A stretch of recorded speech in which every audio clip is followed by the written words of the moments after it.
15%, Bucks and Milton Keynes 16% and 11% in Luton. The Care Minister Norman Lamb has acknowledged the pressures. All parties need to come together this year in a non-partisan review of both NHS and care budgets, engaging the public about how we sustain the system, how we bring the system together. A 17-year-old boy has been arrested by police in Milton Keynes after a teenager was stabbed in Bletchley on Tuesday afternoon. The victim, a sixth form pupil at the Lord Grey School in Bletchley, was attacked in Wadden Way and suffered 2 knife wounds. Thames Valley Police say patrols in the area have been stepped up to reassure the public. A 68-year-old man seriously injured in a hit-and-run in Luton 2 months ago has died in hospital. A Renault Megane or Scenic failed to stop after the collision in Montrose Avenue on the night of Wednesday the 26th of November. Police are appealing for the driver to come forward.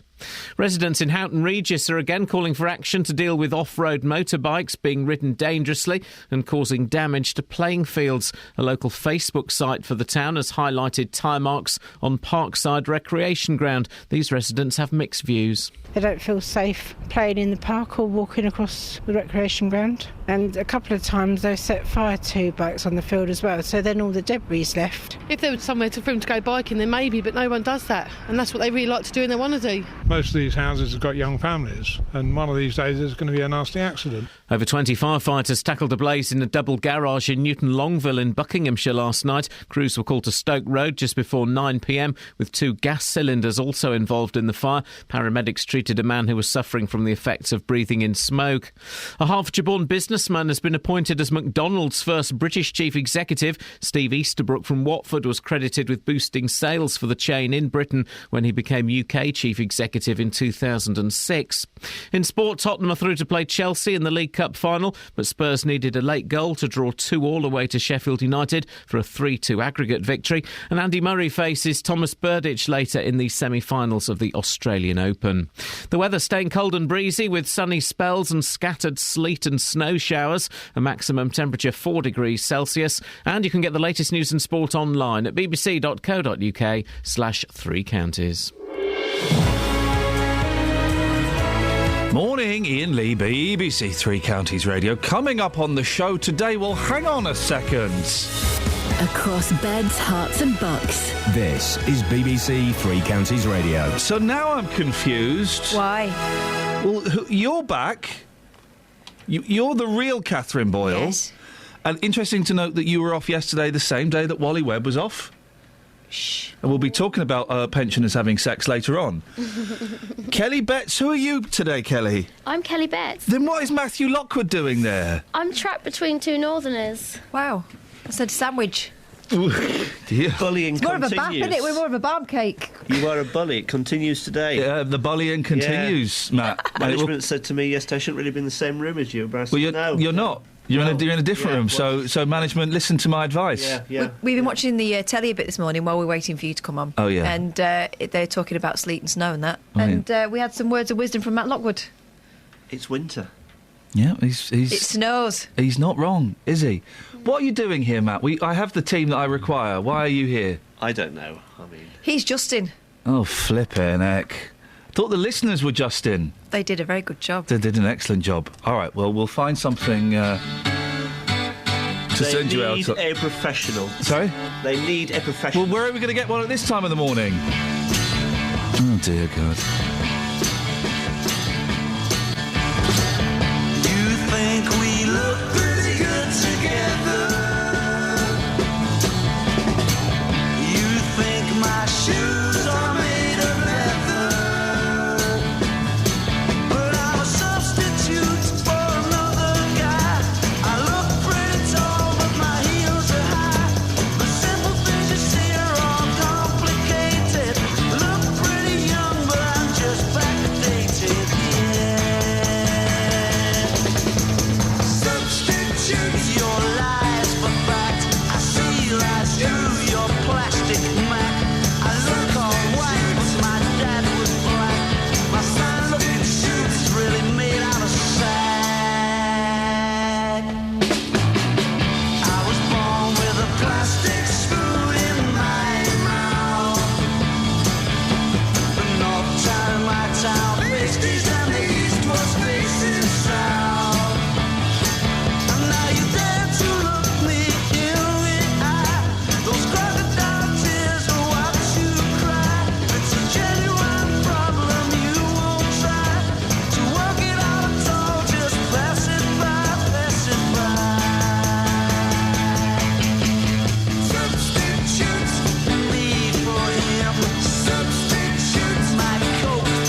mushy peas. I was born with a plastic spoon in my mouth.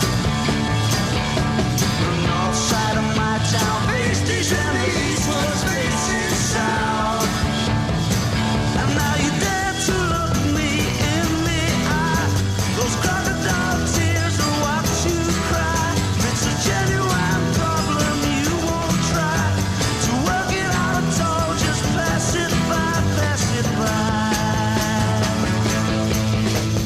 Substitute me for him.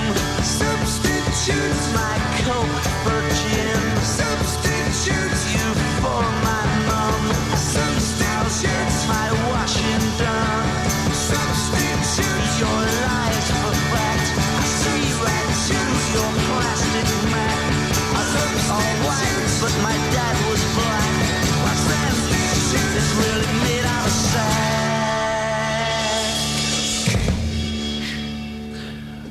I'm just taking a picture of my lips. Not because I love my lips, but because I've just whacked my lips with the headphones.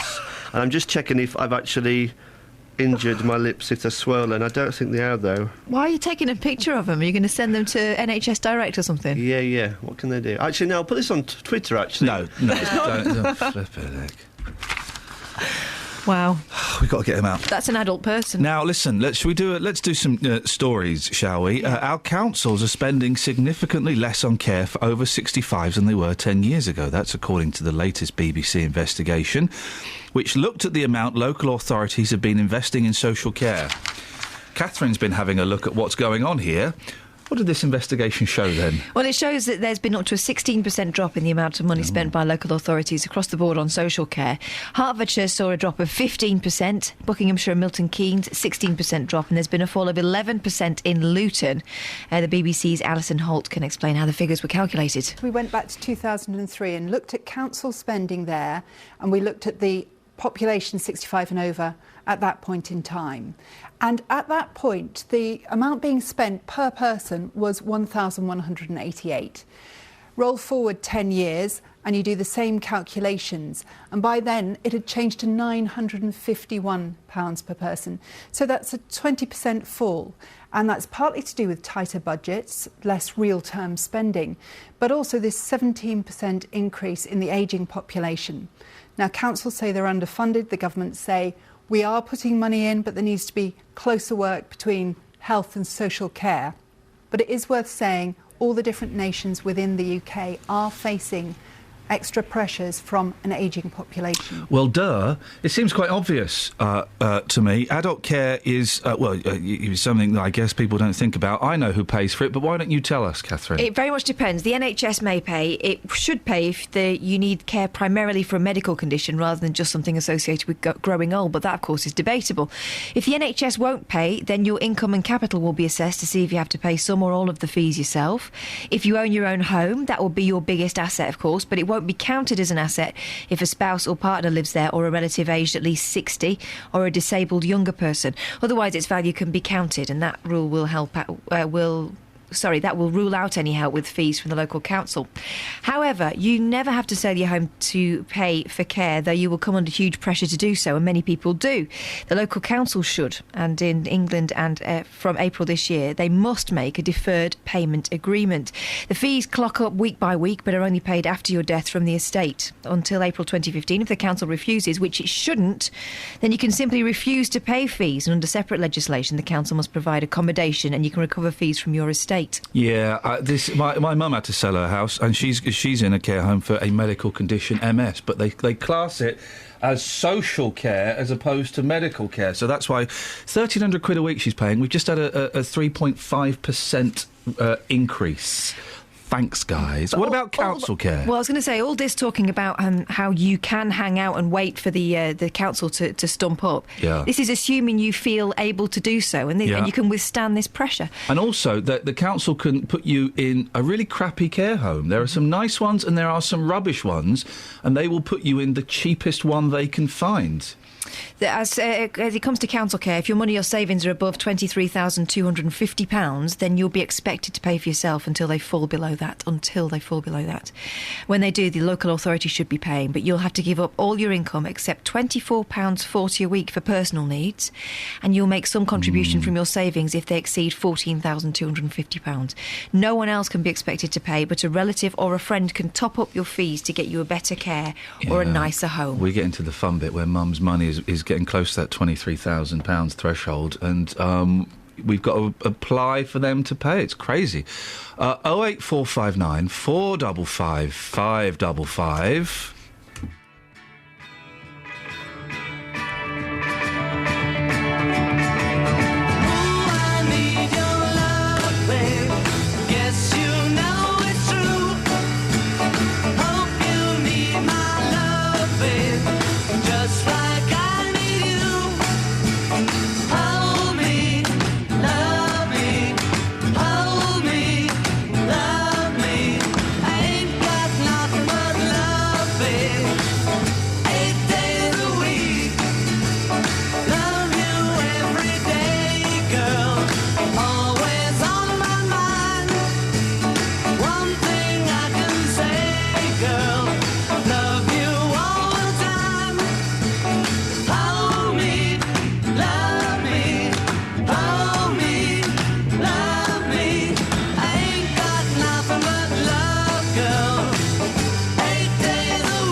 Travel news for beds, cards and bugs. BBC Three Counties Radio.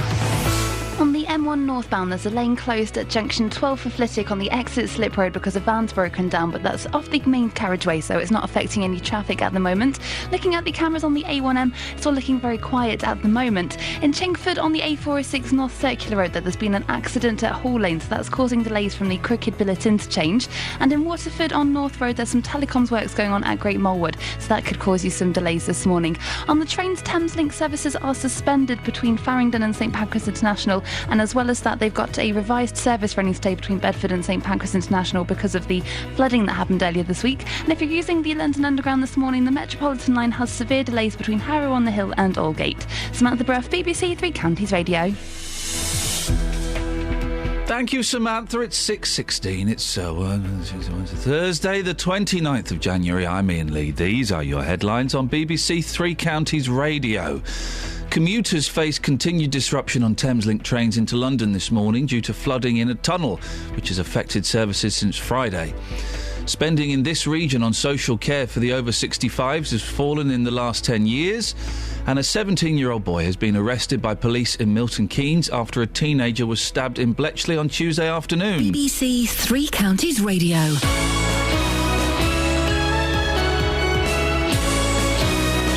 Am I...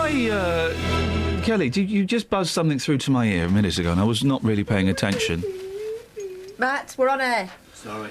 We've had this is open for all of this week and next week, where the listeners can be Justin Dealey for a day. You can phone up, you can take it to the streets. If you want to go out and actually record a piece, you can, or you can just phone up and say geezer a lot. Don't mind. 08459 455 555. But you buzzed through and said that the real Justin, the real deal Dealey, had been in touch. What's happened? So he's taken it to the beach. He's taken it to the beach. We're trying to find Carl Malcolm, the Hey Fatty Boom Boom man. And he's got a teaser. Eee. A teaser geezer. What does that mean for non-radio people who weren't on a fascinating radio course yesterday like you guys were? He will, you'll hear a little bit of what's to come. Dealey's going to tease me. Easy. He's going to tease you. Stop it. You set him off. Flippin' heck. Every weekday from 12. We're talking to Alice Jones about her journey, which has landed her in the arms of Youthscape. When I was 5, my dad left our family. It's your first inclination to go, oh, I must have done something naughty. Nick Coffer. I was in a really vulnerable place. The people at Youthscape, it is literally their job to show you that they love you and care about you and whatever you're going through. Every day my job's a privilege, but every once in a while it's an even bigger privilege because I get to meet people like you. Nick Coffer on BBC Three Counties Radio.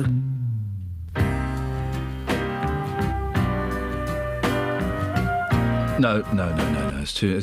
I like a bit of Gilbert O'Sullivan, but I didn't know that song, and it was just a little bit too. Why did you go there? It was in the running, or the computer chose it for us randomly yesterday. Let's see what we can find. Put something good in. I like a bit of Gilbert, and I saw it there, and I thought, well, we'll give it a go.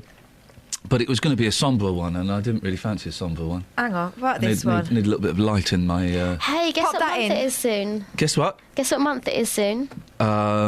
March? February. What? Pardon? February. Sorry? February. Yeah? Hmm? 1, 2, 3, 4, 5, senses would be overtime. This is going to be a nice 15 seconds of song. You know. Oh. Sorry.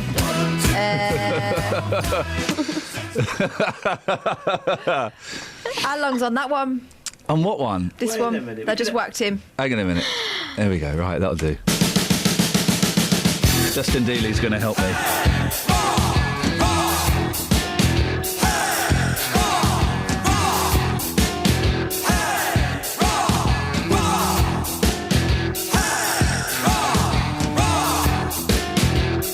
I'm enlisting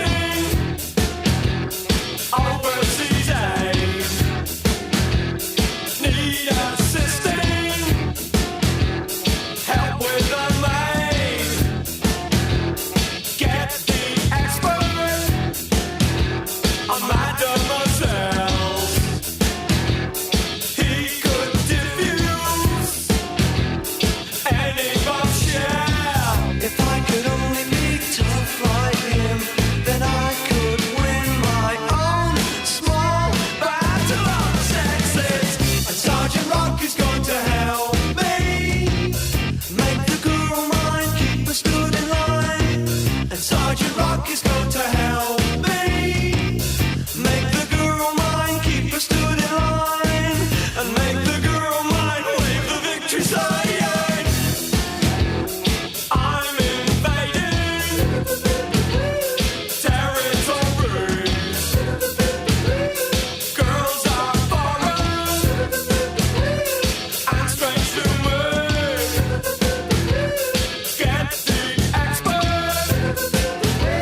Sergeant Rock is going to help me make the girl mine, keep her stood in line. Sergeant Rock is going to help me make the girl mine, keep her stood in line.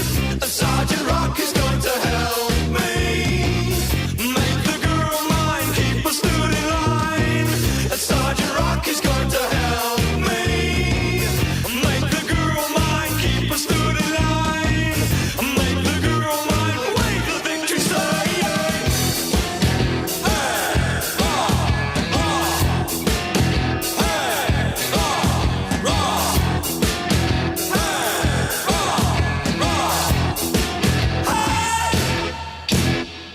Morning, this is Iain Lee, BBC Three Counties Radio.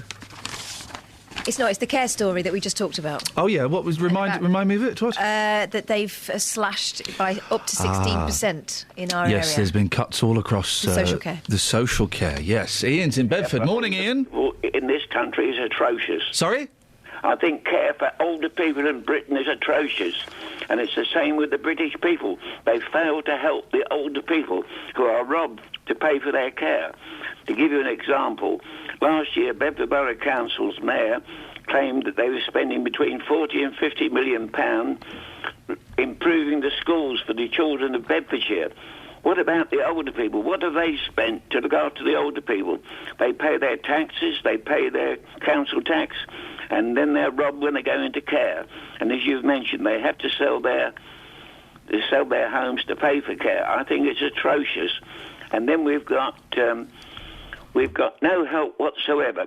The media, like yourselves, you're very reluctant to come on the air and talk about the problems of older people in Britain. Hang on a minute. What, Ian, you're on, and we just spent the first 10 minutes of the show talking about the older people in Britain. I've been talking to Three Counties Radio for years. OK, but hang on, don't tar us all with the same brush. Our lead story is how care is being slashed for elderly people, and you're on, so I think that's unfair.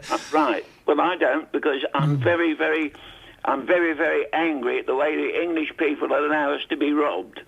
And this Friday is Dignity Action Day. Are you aware of that? No, why don't you illuminate me? Right. Well, the National Pensioners Convention has been campaigning for years to try and get better care, a better care system where people are treated badly, whether in hospital, nursing homes or their own home. And they are stating, in this day and age, we want to try and get people to start treating older people with dignity. We've got Age Concern UK. They're clamouring to try and get the government to realise that older people are treated badly. What would you like to see done differently, Ian? Well, I'd like to have people in charge who are organising, who've got the capability of doing it. Well, but what would you like to see them do? Right, first of all, treat people with dignity, act and get the services needed. i.e., I'll give you an example. That's what I'm asking for, yes. I had an old a lady of 80 about a fortnight ago. She was extremely ill. My wife was concerned, taking meals to her. She had told her family and told us not to give notification to doctors or what have you. Why?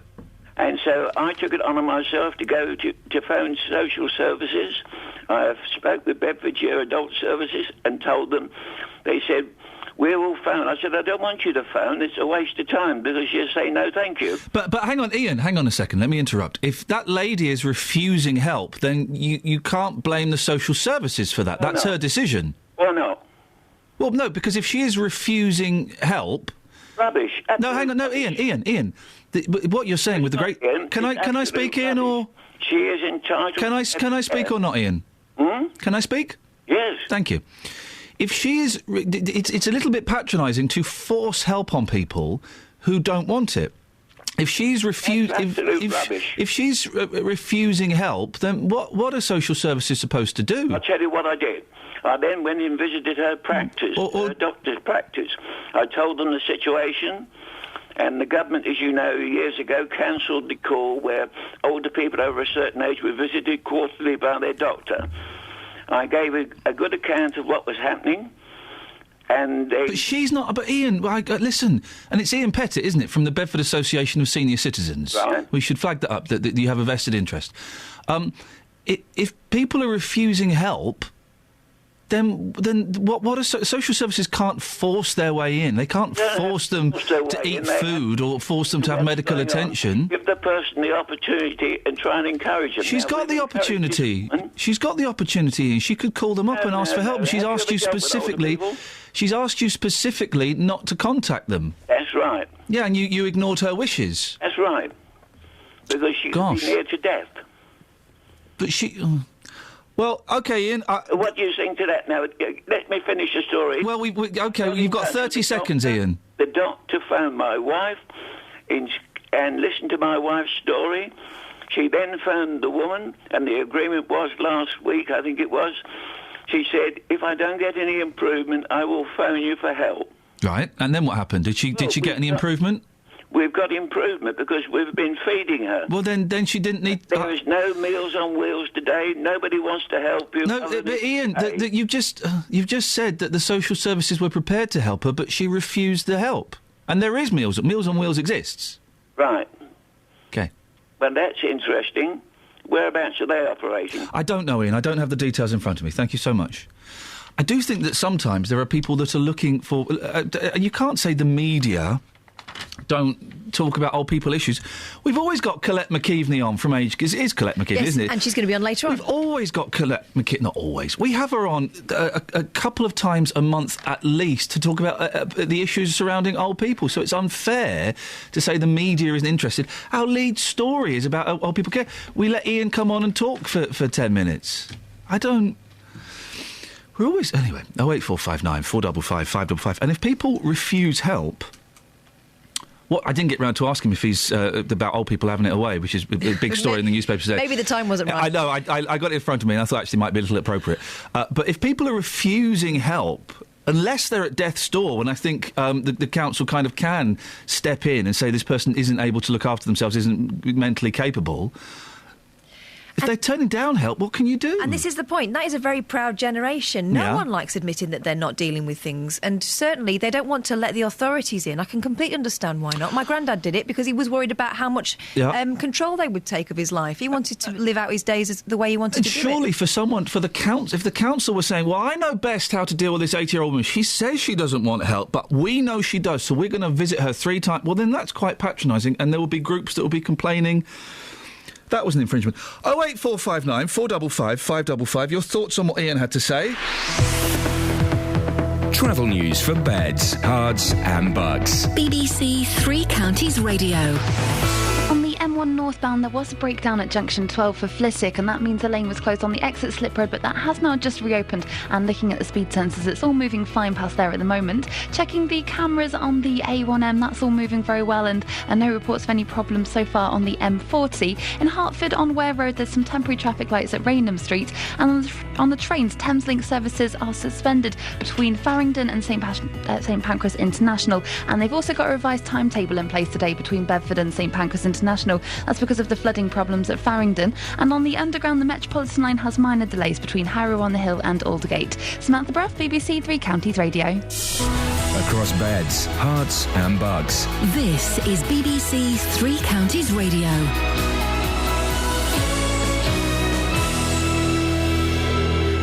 It's 6:30. I'm Simon Oxley. Commuters face continued disruption on Thameslink trains into London this morning due to flooding in a tunnel which has affected services since Friday. Network Rail say there will be no service between St Pancras and Farringdon for at least the rest of today. Figures have been revealed for this region as part of a BBC investigation into a fall in the amount of money spent on social care for the over 65s in the last 10 years. Hertfordshire has seen a drop of 15%, Bucks and Milton Keynes 16%, and 11% in Luton.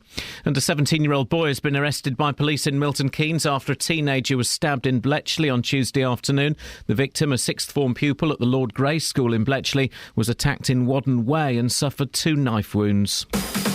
Three Counties Sports. BBC Three Counties Radio.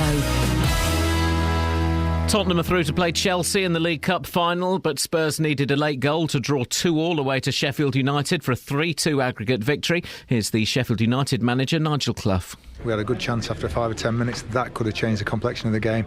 And then when we had them rocking, when we got the 2 goals, that Lewis Reed had one, just put it over the bar, and a couple of other little skirmishes. One of those goes in, you never know.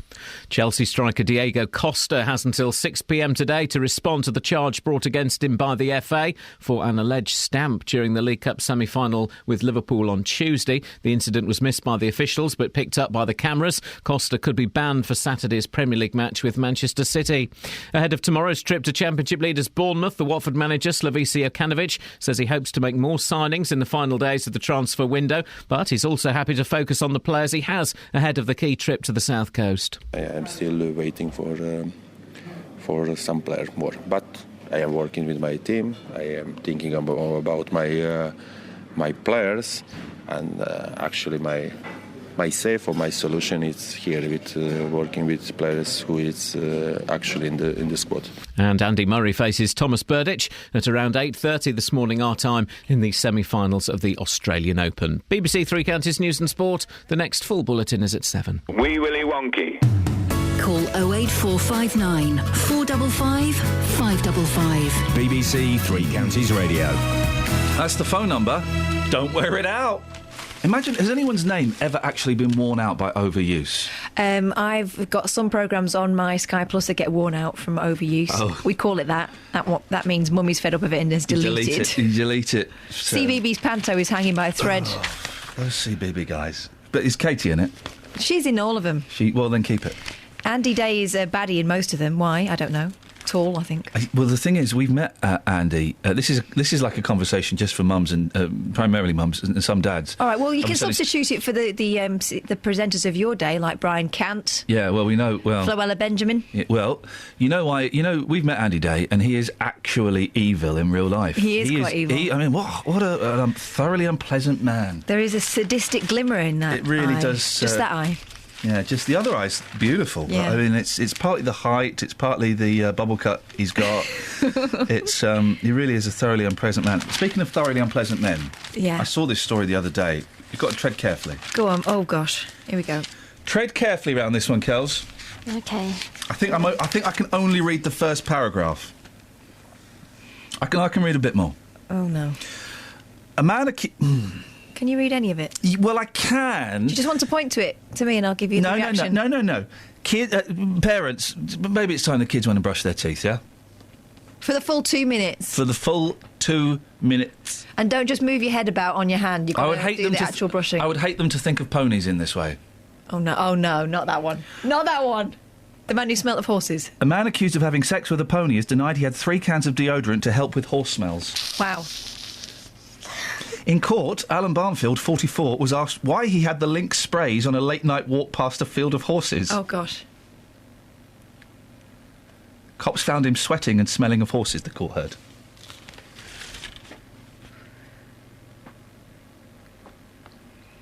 Wow. He said he was taking painkillers, which made him sweat. He denies sex with a Shetland pony. OK, guys, that's... To be fair, out of all the horses... I was wondering about the mechanics of that, but if it's a Shetland then... If you... I mean, well, put a little bow in a horse's hair and some of those... Stop it. Stop it. What you got in the papers? Well, I don't think I should put this one and a next. bit about Andy I as think well. I need to sandwich this with a different story. Do a sandwich. Do a sandwich. Oh, I can sandwich it with a different story. OK, hang on. Oh, go on. Bez telly blunders are real gas. Happy Monday star Bez, who is the most obnoxious person I've ever met in my life, was a TV hit yesterday after forgetting the question while being quizzed on fracking. What? Bez being a dunce? You don't say. The dancer...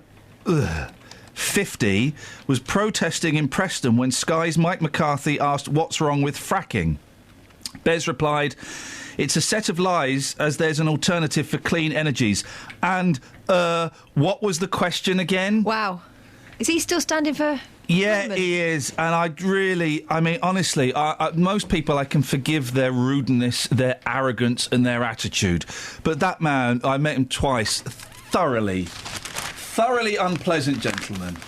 Oh, dear. You'd think he'd be nice, Bez. I think... You do an impression of him? Yeah. He's doing the dance. Doing the hand dance. I think the term is disco damaged. He was on a show. I was hosting a live show on what was then BBC Choice. It became BBC Three for the kids. It was live. Okay, it was 30 minutes. And I asked him something, and he started talking about the Falklands. Right. Irrelevant to the question. And in my ear, as they do in live television, they're going, right, we've got to move on. Iain, you've got to move on. Next item. I went, Bez, listen, that's really interesting. I'm really sorry to cut you short, mate. We've got to move on, but thank you very much indeed. Yeah, fair enough. After the show, I got a right royal rollicking from Bez for cutting him off. Fast forward a couple of years. I'm DJing in a nightclub in London. Are you? It might have been Turnmills. No way. Yeah, it might have been. DJing? Awesome. Yeah, I was DJing. What sort of tunes were you spinning? I was playing some Wicked Zappa. Oh. Frank Zappa? Literally cleared the dance floor. Yeah, Frank Zappa. Anyway, I was DJing in one room, and then in the next room, during my set, and I did literally clear the floor, because the next room, halfway through my set, then Sean Ryder and Bez started playing. Yeah. So everyone went They know into how there. to get a party And that's fine. I was started. doing it as a favour for my friend Clint Boone from the Inspiral Carpets. Oh, yeah. Oh, yeah. Anyway, I then went backstage to get the old... Money? The readies, the cashish. Don't they pay you before? No. And I'm there, and Clint's being lovely, and then Bez comes in. Mm. And Bez is talking to me, and then, like, a minute into the conversation, he went, "Hey, I know who you are." I went, "Yeah." He went, "You're that," and he used some very, very coarse indoor language. Oh, dear. "You're that fella that cut me off live when I was talking about the Falklands." Are you doing my voice then? Yes, I am. I'm Yeah. Catherine Boyle. Stand on the naughty step and have a think about what you've done. I know you. And this is literally. That's exactly how it's done. That's how it's done, fella. This is like Says that to me often. This is like 2 or 3 years later. You're that. And then he's getting. I don't want to say. I don't know if that gentleman's ever done drugs, but let's just say he had a very strong stare in his eye, and he's giving me the finger in the chest. He's chesting me with his finger. You're that fella that cut me off. You're really rude. And he was effing and jeffing and all of this, and I was quite upset because I was with some friends and it was humiliating. I went, "All right, Bez, Clint, I'm off. See you later. Bye." And I left with tears forming in my eyes. And a bruise around the nipple. I had a bruised nipple because of Bez. Wow. Good story. Hey, good story, our kids. For a Go while and there. stand on the naughty step and have a think about what you've done. For a while there, I could listen to you talking and not translate. So Yeah. thanks for that. Do a story, then I'm going to play a rocking version of a song you all know. You're right, Lockers. Are you gonna, what is He's he also here enjoying not having to translate. What is he here for? I don't just mean today, I mean in life. No, in life. Oh, that's cyberbullying to a new level. It's not It's cyber, cyber, mate. it's It's just real real. life. It's just bullying. Full stop. You're. Here's one you'll like. They like it. Pensioners are enjoying a healthy sex life well into their 80s, a survey shows. Lockers. So they're what? Lockers, I said. Lockers did a face. Kelly, did you hear what I heard? Yeah. I totally did. You've got to listen back to that when you go back in your studio. She said lockers, guys. She said lockers. Because of Lockers' face. Yeah. That's right. Sure. Oh, yeah, sure. Stop stitching me up. It's not. It won't be the first time she said it. All that. No, I didn't say that. I don't want to think about this. Well, you're going to think about it. Oh, no. 1 in 3 over 70. So when you go out to the precinct, have a look. 1, 2, you. Yeah. 1, 2, you. Yeah. 1 in 3 over 70s have sex at least twice a month. At least twice a month, Lockers. Get your head So round they that. should. With more than half of men and almost a third of women still sexually active. Gosh. So, And while many women reported... Oh, dear. Many women reported being more satisfied the older they got. Well, you take what you can get. This is a very erotic show today, isn't it? We're talking about all forms of love. 08459 455 Matt, do you think you could take old love to the streets? Can I call it something else? Yeah, old love. Can I call it hoo-hoo? Or yabba dabba doo? Wow. Pensioner party? Or Bob's your uncle? Or lie back and think of it. Bob's your uncle, Fanny's your aunt is how that saying goes. So Yeah, probably yeah. best you don't bring that one up. No. 08459 455 555. At what age should people stop having sex? I would say, where am I now? 42. Okay. Oh, what about yeah. I know. This is how we phrase it. Yeah. If you're over 70, can you be bothered? And when I say bothered, I mean... Right. Now, can I play... Listen, I'm obsessed with the Turtles at the moment. Oh, mate. You're the one that said lockers. Anyway, this is a Turtles song, but it's not by the Turtles, but it's by Flo and Eddie that are the Turtles. and it's a lot hornier. Which one's Flo? Flo is... Raphael. Right. It's a lot hornier than the original version. Oh, dear. You got a thing about you. I just can't live without you. I really want you, Eleanor, near me. Your looks intoxicate me. Even though your folks hate me, there's no one like you, Eleanor, really. Eleanor G, I think you're swell, and you really do me well. You're my pride and joy, etc. Eleanor, can I take the time to ask you to speak your mind? Tell me that you love me better. I really think you're groovy. Let's go out to a movie. What do you say now, Eleanor? Can we? They'll turn the lights way down low. Maybe we won't watch the show. I think I love you, Eleanor. Love me.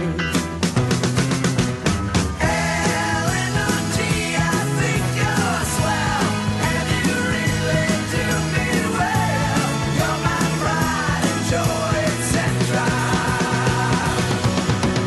Eleanor, can I take the time to ask you to speak your mind? Tell me that you love me better. Eleanor G, I think you're swell. Eleanor G, I think you're swell.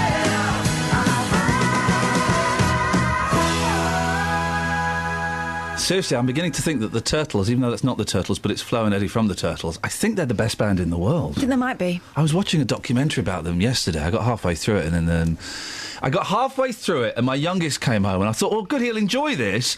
Then they started talking about D-R-U-G-S. And I thought, probably a bit of, What the kids did, or? Yes, my youngest. I had to turn it off and have a talk with him. 08459 455 555 is the phone number. Let's get the travel news from, well, what can only be described as a bit of a hero. Sammy Bruff. Travel news for beds, cards and bugs. BBC Three Counties Radio. There are some problems on the trains this morning. Thameslink services have a revised timetable today between Bedford and St Pancras International. That's because of the flooding at Farringdon. And if you're using the London Underground, there are minor delays on the Metropolitan line. On the motorways, the M1 southbound's very busy between junction 10 for the Luton Airport Spur Road and 7 for Hemel Hempstead. And northbound, there was a lane closed at the exit slip road at junction 12 for Flitwick. That has been reopened, so it's not causing any delays at the moment. Looking at the M25 anti-clockwise, it's starting to get very busy around junction 20 for Kings Langley and 18 for Chorleywood. And on the North Orbital Road, it's starting to look very slow as well around the M25 junction 21A roundabout. In High Wycombe on Marlow Hill, there's roadworks going on at the junction for Marlow Road, so that could cause some delays. Samantha Bruff, BBC Three Counties Radio. So, Sammy, Yes. tell us what happened. No. Yay. No. What? Nothing. No, not that story. The one about the comedy club. No, I don't want to talk about the comedy club. Oh, blimey. She doesn't want to talk about what happened there. We've touched a nerve there, haven't we? No. Well, they did. But, well, we won't talk about it then, but can we just say... How brave. How brave. Oh, go away. 6:40. Kelly's just whispered in my ear. She told me not to tell you. Let that be a lesson to anyone. Don't trust Kelly Betts. Trust Kelly Betts. Don't worry, your secret's safe with us. Oh, dearie me. Oh, dearie me. 6:46. It's Thursday, the 29th of January. I'm Iain Lee. These are your headlines on BBC Three Counties Radio. Commuters face continued disruption on Thameslink trains into London this morning due to flooding in a tunnel, which has affected services since Friday. Spending in this region on social care for the over 60s has fallen in the last 10 years. And a 17-year-old boy has been arrested by police in Milton Keynes after a teenager was stabbed in Bletchley on Tuesday afternoon. Let's get the weather. Here's Alina. Beds, Hearts and Bucks weather. BBC Three Counties Radio. Iain, good morning. A very cold feel to the day. Strong winds, west-southwesterly at the moment, but they'll turn a bit more northwesterly with time. A little bit gusty over higher ground, making a high of 3 or 4 Celsius feel more like sub-zero. Also, we're looking to the north and the west for some showers. Currently across the Midlands, they'll be making their way towards us.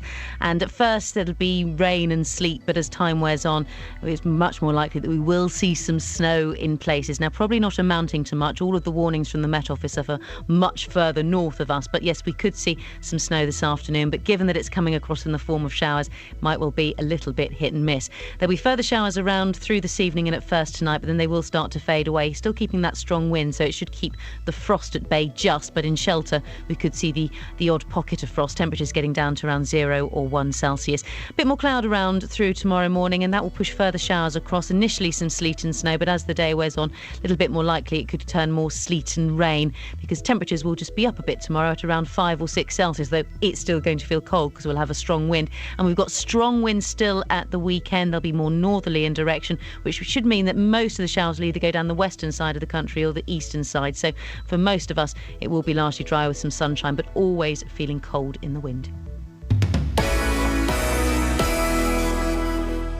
Three Counties Sport. Tomorrow night from 7, Watford are away to Bournemouth. And you can't have much better preparation than scoring 7 in your last game, can you? And it's a goal! It's another goal for Odion Igalo! Especially after going 2-0 down to the league's bottom club. Stephen Davis doubles Blackpool's lead.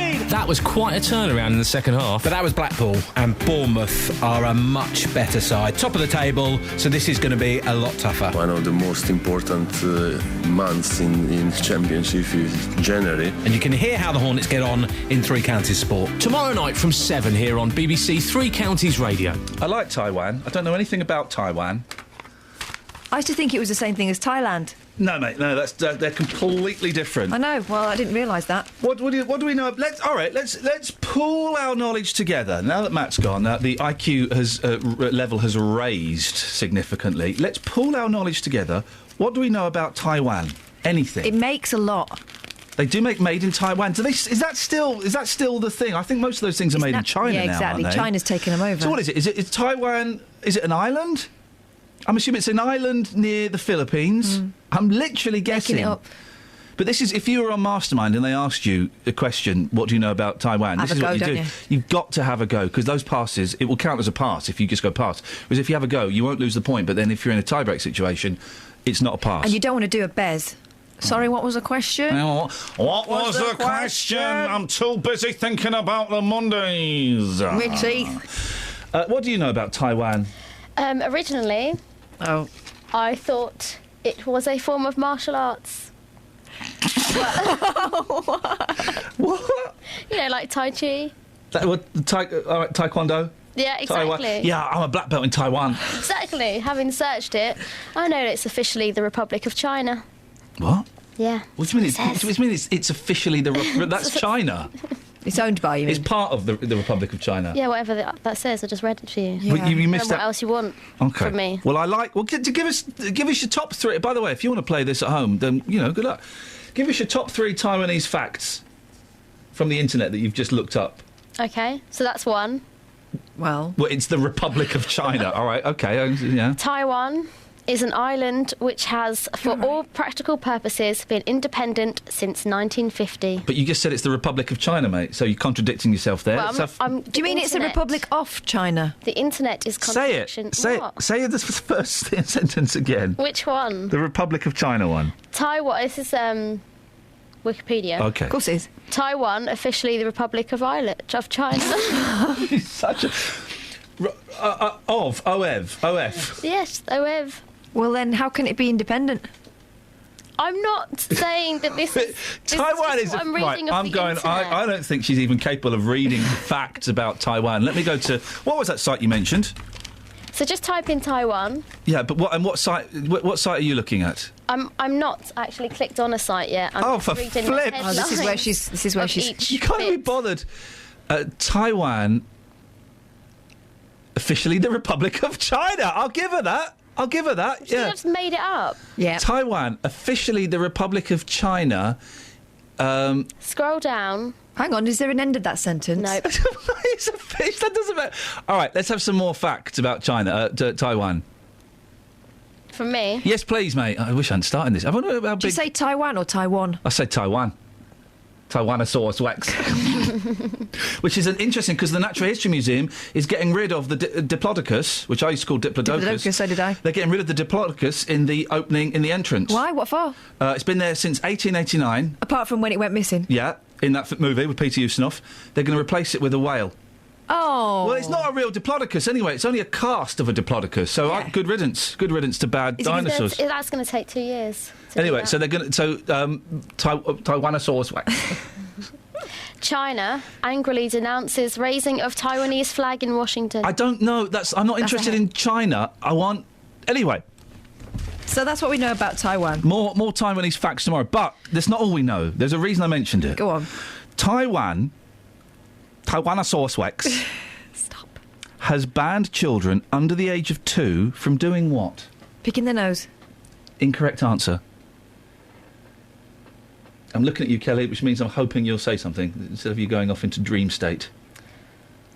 OK. Talking. Oh, no. Do you want another guess? Singing. No. Playing the violin. No. What? Shouting. No. Playing. No. Crying. Taiwan has banned children under the age of 2 from using electronic devices such as iPads and smartphones or watching TV. That is flipping brilliant. That is brilliant, isn't it? That's the best thing that you could do. They've banned kids from playing on your iPhone or watching the telly. Sweet as a nut. I don't let my kids do one of those things. Parents who let toddlers play with the devices face fines of up to £1,000. It'd probably be Taiwanese money. Oh, this is brilliant. And under 18s should not be allowed to use electronic products for unreasonable amounts of time. Oh, this is great. The new law means electronic gadgets are now listed along with cigarettes and alcohol as restricted items. Wow. This is... How are they going to police that? Oh, the Taiwanese police, I imagine. They're going to be busting... Well, if it's the Republic of China... Yeah. You know what I'm saying? Yeah. I've worked out... What are you doing under the covers there? Oh, I'm just looking at something on YouTube. Yeah, go, you are fired. I've worked out where society's collapsed. It's the selfie. The rise of the selfie. Yeah, and apparently more men than women are taking them. Well, exactly, but women are taking more of them. I don't understand that. No, I don't either, but that's what the story says if you'd read it. But, because what you don't do, it cuts social interaction, because when you're on a holiday or something, or if you're at the Oscars or something, you'd say, should we get a picture taken? Excuse me, so you couldn't just take a picture. You give the phone or the camera. Sorry, you couldn't just press that button. I know how to use an iPhone. OK, just, or you've pressed the reset. You do that. But now, no one talks to each other. You just do the selfie. It's killing social interaction. I hate selfies anyway. I think it's just lowering the opportunities of people to mug you. What does... we'll play Justin in a bit, because I want to do the BBC introducing track. What is it? Who is it? Why is it? Where is it? And what's it for? Whence is it? Whence is Big it, Kelly? Sixes. Yep. They're from Chesham. Yep. This is called Heaven Sent. Enjoy.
Thank you.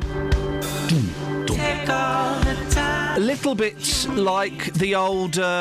he sounds like he's having a slash at the start, doesn't he? With the guitar sound. Sounds like he's doing a slash. Very Guns N' Roses. Isn't it, Kels? Yeah. Sounds like he's doing a slash. He might have been. Who are they? Where do we find out more about them? Whence? Big Sixes. At Big Sixes on Twitter. I've just tweeted a link. Hey. We done? Yeah. Hey. Travel news for beds, cards and bugs. BBC Three Counties Radio. There are some problems to Thameslink trains today through London. There's a revised timetable running between Bedford and St Pancras International. There's also some cancellations and delays, and that's all because of flooding at Farringdon. If you're using the London Underground today, there are minor delays on the Metropolitan line, and on the motorways, the A1M southbound's looking very busy around junction 7 for Stevenage. Looking at the M25 anti-clockwise, that's very slow as well around junction 20 for Kings Langley and 18 for Chorleywood, and the A10 southbound from Cheshunt to the M25's looking very busy as well. Samantha Bruff, BBC Three Counties Radio. Thank you, Samantha. It's only slightly awkward here. It's only slightly awkward. Yeah. You're not gonna hit the bounce bullseye every day, are you? Sometimes you're gonna miss the target and hit someone in the plums. That's gonna happen. It's inevitable. It's the law of science. So what do you know about Taiwan? And are you over 70? And are you having it away? Local and vocal across beds, hearts and bucks. This is BBC Three Counties Radio.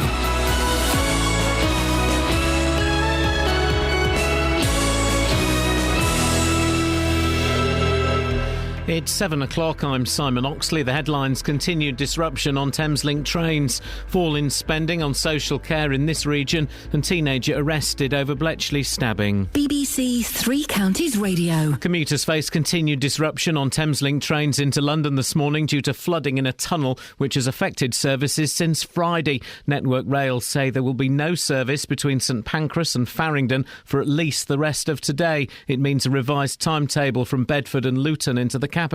Roger Perkins is from train operator Govia. We're the ones with the names on the side of the trains. We're the ones taking your listeners' money for their service. And so we're the ones that need to stand up and say, we're sorry we're not giving you the service you've paid good money for.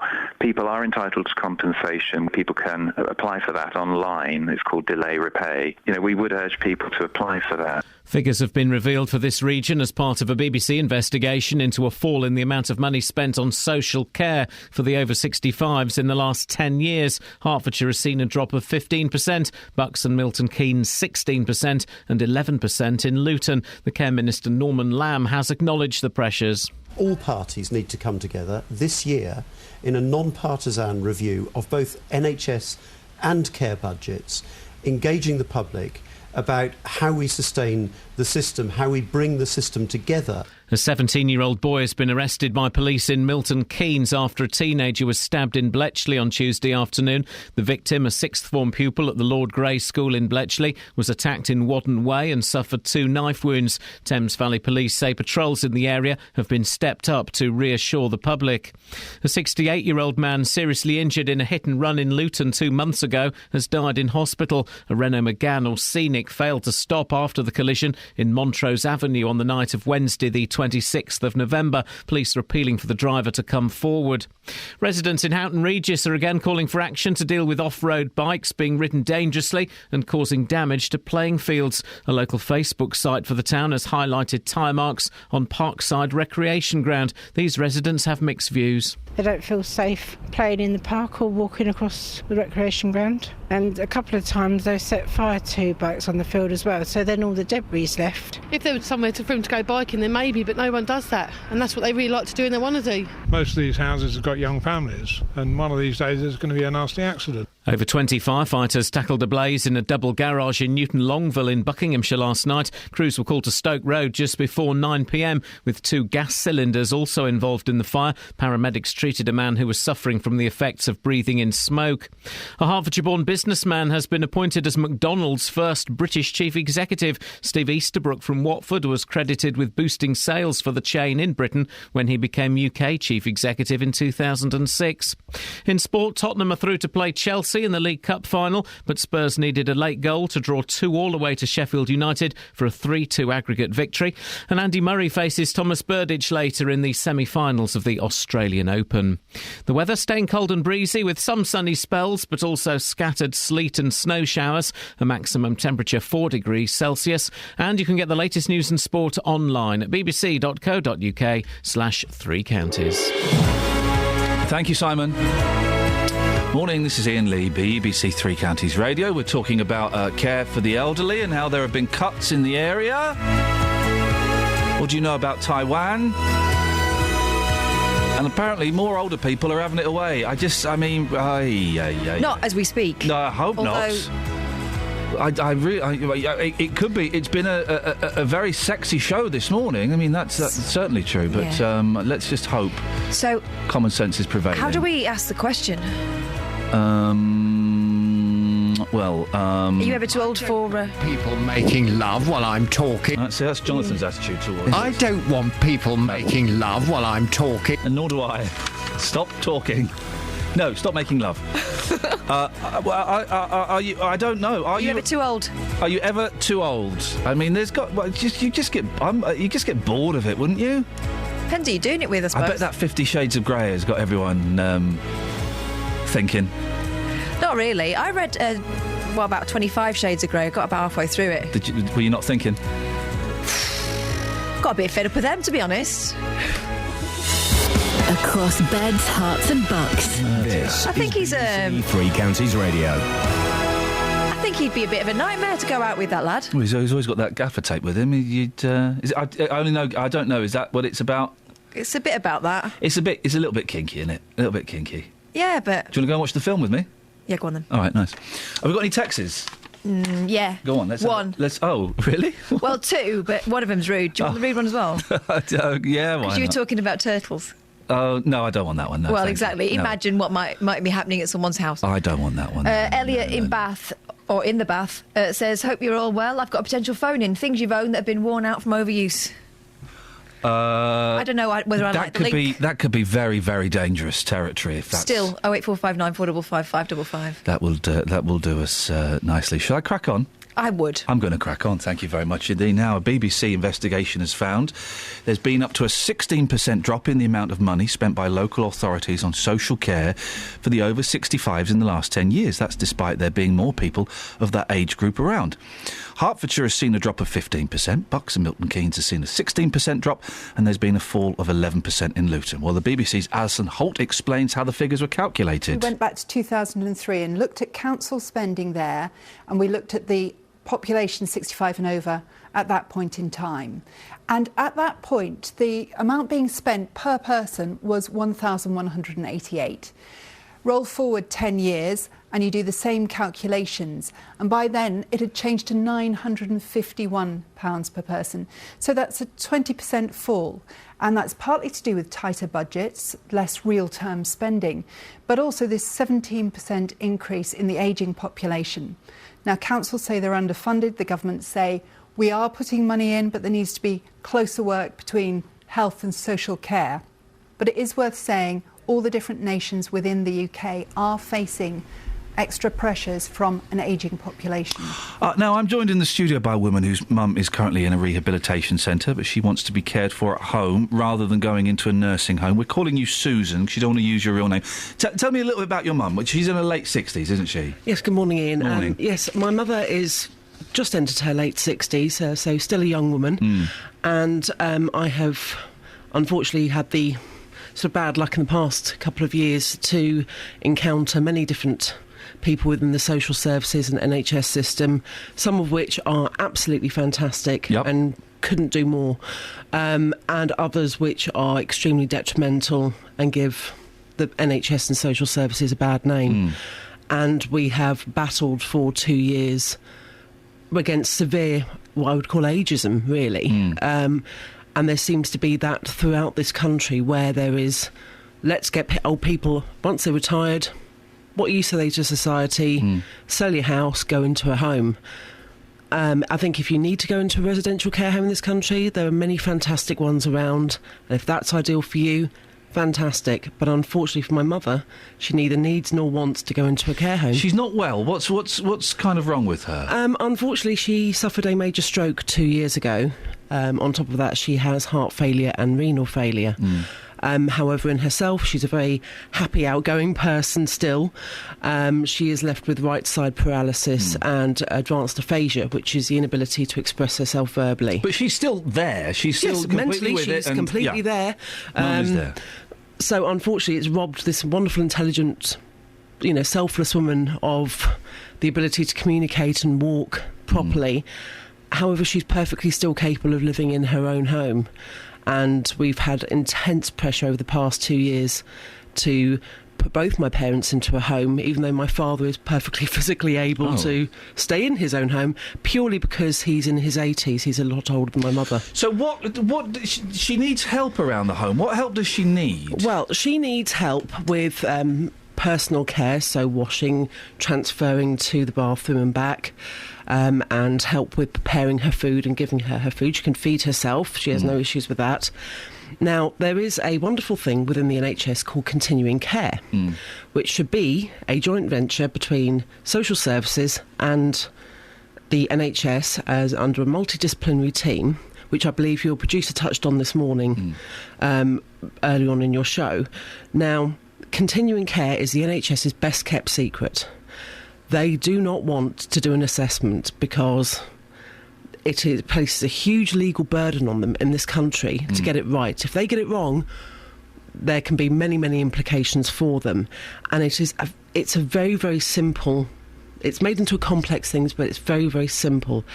If the person who is assessed has a medical need, they should be eligible for continuing care. Now, my mother has a medical need, but she's classed as having a personal care need. Well, she needs help washing. Well, yes, she does, but it's an underlying medical reason as to why she needs this. If you're simply getting older and you have no medical needs, then that's not an issue, because why would you need... You don't need then continuing care, and there are other services that can help, and I'm happy to go through that with your listeners. However, when it comes to an underlying medical need, there is that system in place called continuing care. And continuing care, if you get through all the assessment stages, you will be assessed as having full eligibility, full financial support, where the NHS pays for everything. And I suppose that's the thing, isn't it? It comes down to money. It would be cheaper for your mum to be in a care home than to have carers going in, 3-4 times a day, wouldn't it? Well, you'd think so, but because of my mother's complex needs, it would actually be cheaper for us to have a live-in carer at home. Right. My mother is going through the continuing care assessment.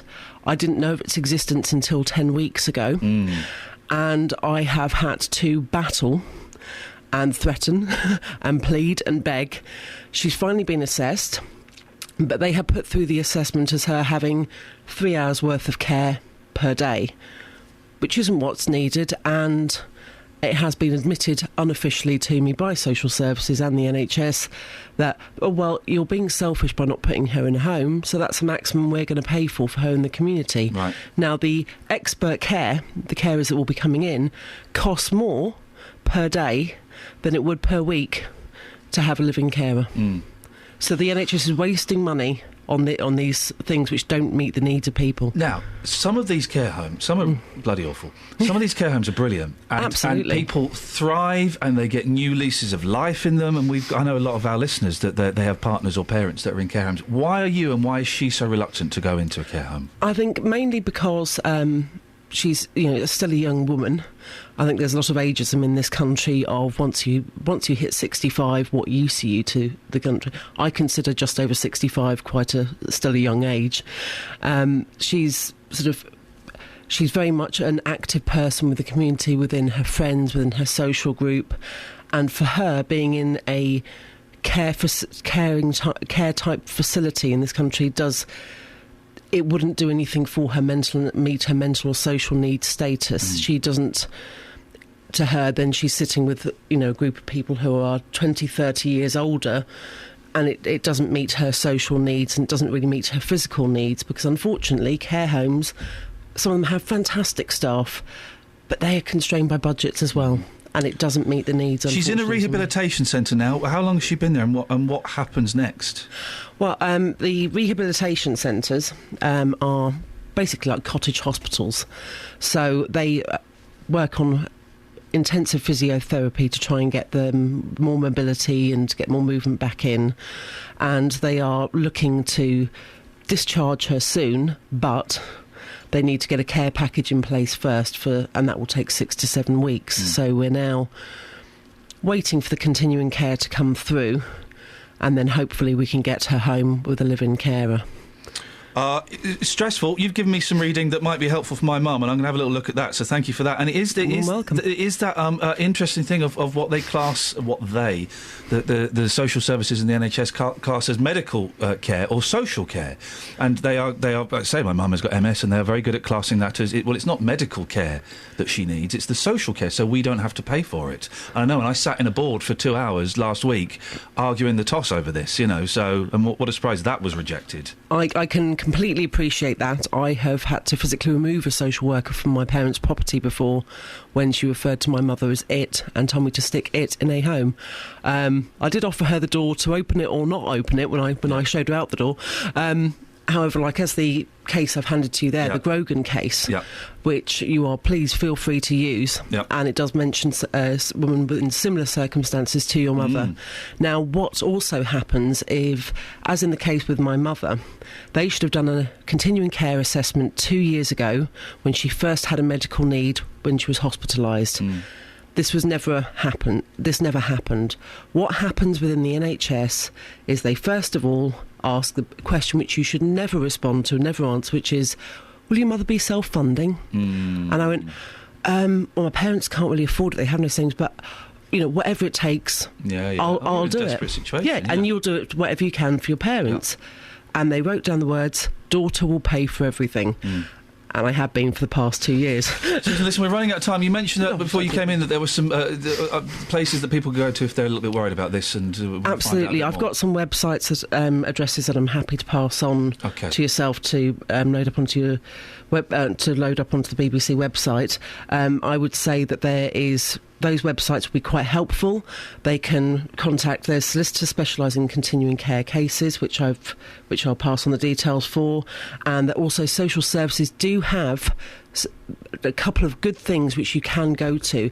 So if you need help with care costs but you don't meet continuing care needs, then you can go and ask them to signpost you to a brokering service, which if you are under the threshold, that will help you negotiate cheaper rates for care, any care that you might need. And they have a signposting service towards charities and people like Age UK who can help for free. I would strongly recommend that you keep pushing and keep fighting. Susan, nice to talk to you. Thank you very much. Let's get the travel. Travel news for beds, cards and bugs. BBC Three Counties Radio. On the M1 southbound, it's stop-start between junction 11 for Dunstable Road and 7 for Hemel Hempstead. Looking at the speed sensors on the A1M southbound, it's looking very busy around junction 7 for Stevenage, and the M25 anti-clockwise is very slow between junction 17 for Maple Cross and 16 for the M40. On the A1 southbound, that's looking very busy at the moment between the St Neots junction and the Black Cat roundabout. And looking at the speed sensors in Watford on Exchange Road, that's looking very slow around Beach and Grove. On the trains, because of the flooding problems at Farringdon Station, there's a revised timetable on Thameslink trains between Bedford and St Pancras International, and then to continue travelling south, passengers need to change trains. Samantha Bruff, BBC Three Counties Radio. Thank you, Sammy. Right, 7:17. It's Thursday, the 29th of January. I'm Iain Lee. These are your headlines on BBC Three Counties Radio. Commuters face continued disruption on Thameslink trains into London this morning due to flooding in a tunnel which has affected services since Friday. Spending in this region on social care for the over 65s has fallen in the last 10 years. And a 17-year-old boy has been arrested by police in Milton Keynes after a teenager was stabbed in Bletchley on Tuesday afternoon. BBC Three Counties Radio.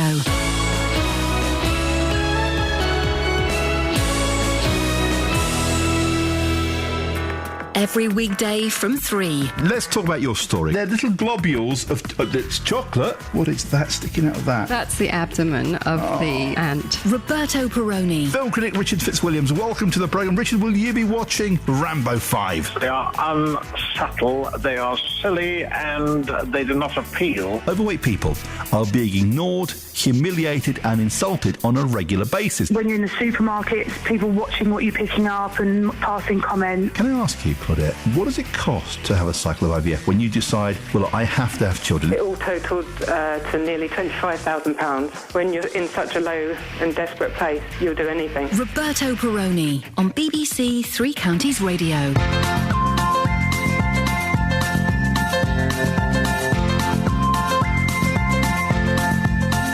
There's a voice that keeps on calling me. Down the road is where I'll always be.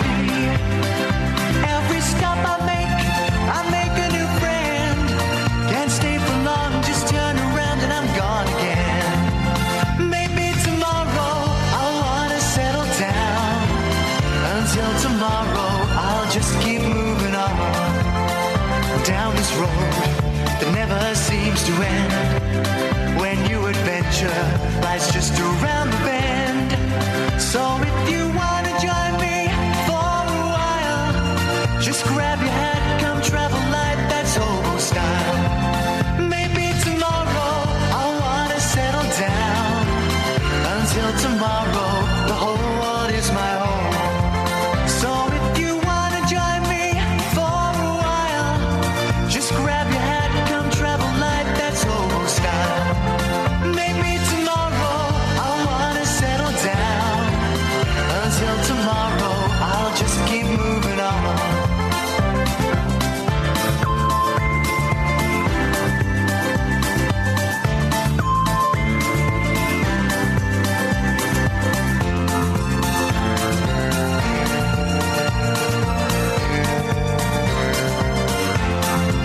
Maybe tomorrow I'll wanna settle down. Until tomorrow, I'll just keep moving on. There's a world that's waiting to unfold. A brand new tale no one has ever told. We've journeyed far, but you know it won't be long. We're almost there and we paid our fare with a hobo song. Maybe tomorrow I'll wanna settle down. Until tomorrow, I'll just keep moving on. So if you wanna join me for a while, just grab your hat, come travel light, that's hobo style. Maybe tomorrow I'll find what I call home. Until tomorrow, you know I'm free to roll. Very good. I am very... No, you do what you do when you do what you do to me. What do you want to say? Bend it, shade it, just a little bit and bend it. I'd love to know what you look like. Bend it. Okay, just tell what Catherine's saying. I'd love to know what you look like. What did you want to say, Steve? She flirting with the... Oh, it's Steve. Which one? He flirts with us. Steve, Eve. Yeah. Oh, flip it, heck. Yeah. Oh, blimey. Like, all right, when are you going to let me take you out? Call me Steve. So what do we do? I've got an idea exactly what he looks like. I've got an idea. Julian's in Radlett. Good morning, Julian. Good morning. What would you like to say, sir? One of the things I'd like to say is, have you heard of something called the Independent Living Fund? Is that what used to be mobility allowance or disability allowance? No. Oh, in that case, no. No, what it is that if you're... I work part-time for a disabled chap in his own home that I've done for like 10 or 15 years. And there's a fund called the Independent Living Fund where if your care needs are higher than social service will pay for, then they give a bit more money. Oh. And basically, the individual employs his own carers directly. They give in some money from social services, and if your care needs are higher, you get it bumped up by the Independent Living Fund. But as of April this year, the government has decided to scrap the Independent Living Fund and give the money to local authorities. Oh. And I think the thing that worries people, not like me, but the people that are employing me, is that if it's given to social services, then social services can dictate how the care is supported and could even give the person less money. And the idea is so you can live at home, you can go out independently, you can go to college, the idea is to make it sort of more person-centred. Sort of, if you flip back 10 years ago, before any of this came into operation, you'd have home care, you'd have them coming for an hour in the morning to get you up, maybe make you lunch at lunchtime, and that'll be it. And we were talking yesterday, Julian, about elderly people, and asking... It still applies. Yeah, and asking why elderly people weren't part of the austerity measures in terms of them still getting their bus passes and their heating allowance. And I guess the question has to be, if everybody is facing cuts, then why shouldn't disabled people face cuts as well? I don't have a problem with that. I think as long as it's fairly done and it's not just as long as it's done in a fair manner and it's not all just yanked away, then I don't. I'm a carer. I don't actually receive the care, so I can't. No. Well, Julian, listen, I'm going to move on, but thank you very much indeed. Of course, the answer to that, the question is, if we're all in this together, why shouldn't disabled people be part of the austerity measures? The answer to that question is, do you know the answer, Catherine? Because there's no other way for them to survive. Because we should be looking after the most vulnerable people in society, Yeah. I guess, is the question, is the answer to... That's the point of the welfare state, isn't it? Yeah, we should be looking after the most vulnerable people, and we should be making the cuts from the people that can take it, i.e. me, so that we don't have to make the cuts for the people that can't take it, i.e. the people that Julian is talking about. Justin Dealey! Right, geezer! Got some evidence for ya? What's happening? This is the biggest surprise of my life. It has all gone. That turns out those drugs I bought back in college in 1997 are finally working. Yeah, man. What's happening? All right. So, Daly, it's good to speak to you, mate. Yeah. You've been taking it to the streets today. What have I been taking to the streets? Well, we've been. What did we ask Justin to take to the streets? I'm reluctant. Justin, I've just spoken briefly to Justin, obviously as the producer. Yeah. And he wants to talk about old people and how we're letting people get too old. All right, Deals. Well, let's hear about it. We cannot afford to get old in this day and age. We haven't got the money. Just a sad fact of life. But on the other hand, we can give 15 million to foreign aid when we're pleading for poverty over here, and we're funding education in Afghanistan, China, Poland, Russia, you name it. We're giving it to them, and yet we can't even afford to look after our old people, or homeless people. Justin. Yeah. I have to remind you, of course, that we're supposed to, as presenters here at the BBC, we're supposed to be impartial. Yeah, well, I've got an opinion, so sack me. I don't care. Well, Justin, do me a favour. Geezer? Geezer, yeah. Can you say hello to Justin? All right, mate. Are you all right, mate? I'm all right, mate. How's it going? No, not too bad, thanks. Yeah, Yeah, I know, mate. Those happy days are gone. No, you've got to make them happen. Don't let them be Don't let them be pressured. Don't let them knock you down. Kick him up. Yeah. Kick what up? Well, the people that are trying to kick you down. Well, yeah, we've just been talking to one, you know what I mean? Yeah, a bit of a left-wing donut. Yeah, mate. Yeah, that geezer bossy boots. Yeah. He can't help himself. No, he can't, mate. He needs help. But Justin's? Yeah. Sorry to interrupt. Justin's? Say hello to Justin. Hello. Hello, mate. Hello, Justin. No, you're not Justin. No, I know you're not Justin. Absolutely not. No, mate.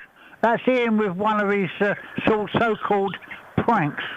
Yeah, I know, mate. He gets up. He got to give and take a little bit. You know, he's getting old. I think he's 42, and he. Yeah, he's an old geezer. His wife probably gets lots of headaches. Yeah, he's got it to come, mate. Stick him in a home. Yeah. Stick him in a home. He needs it. He's no good on the radio. Oh, that's yeah, right. but don't fund him, no. No. Let him just sit there and draw. Well, the way he talks, he's a millionaire, isn't he? Oh, no, I hesitate to say that. No, he is a millionaire. He don't tell anyone. well, he talks very common. Yeah. I hope he's paying us for this. Well, yeah, we're paying his wages in the TV license. It's better. Disgusting. I bet he's having a cup of tea, I reckon, with Catherine and Kelly. Yeah. Oh, isn't that nice? Nice and cosy. But it's absolutely better than listening to some of that forgettable music. Oh yeah, that music gets on my nerves. Oh. Anyway, geezers, what's happening? I've got to be going soon. Yeah, I don't know, mate. He should put us together, and that's it. Yeah, I know. How can we upset him? Well, he would... Hold on. He won't listen to the truth. Yeah, listen.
Travel news for beds, cards and bugs. BBC Three Counties Radio.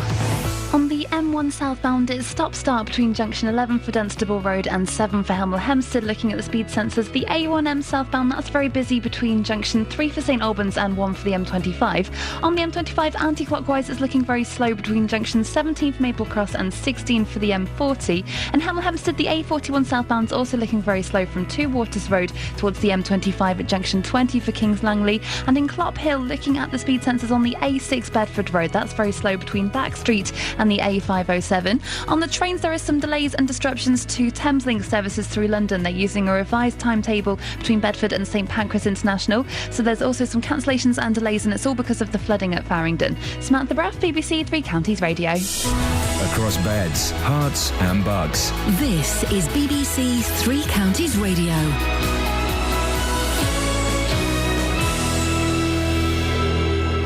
It's 7:30. I'm Simon Oxley. Commuters face continued disruption on Thameslink trains into London this morning due to flooding in a tunnel which has affected services since Friday. Network Rail say there will be no service between St Pancras and Farringdon for at least the rest of today. It means a revised timetable from Bedford and Luton into the capital. Figures for this region show a fall in spending on social care for the over 65s in the last 10 years. Hertfordshire has seen a drop of 15%, Bucks and Milton Keynes 16% and 11% in Luton. And a 17-year-old boy has been arrested by police in Milton Keynes after a teenager was stabbed in Bletchley on Tuesday afternoon. The victim, a sixth form pupil at the Lord Grey School in Bletchley, was attacked in Wadden Way and suffered 2 knife wounds. Three Counties Sports. BBC Three Counties Radio.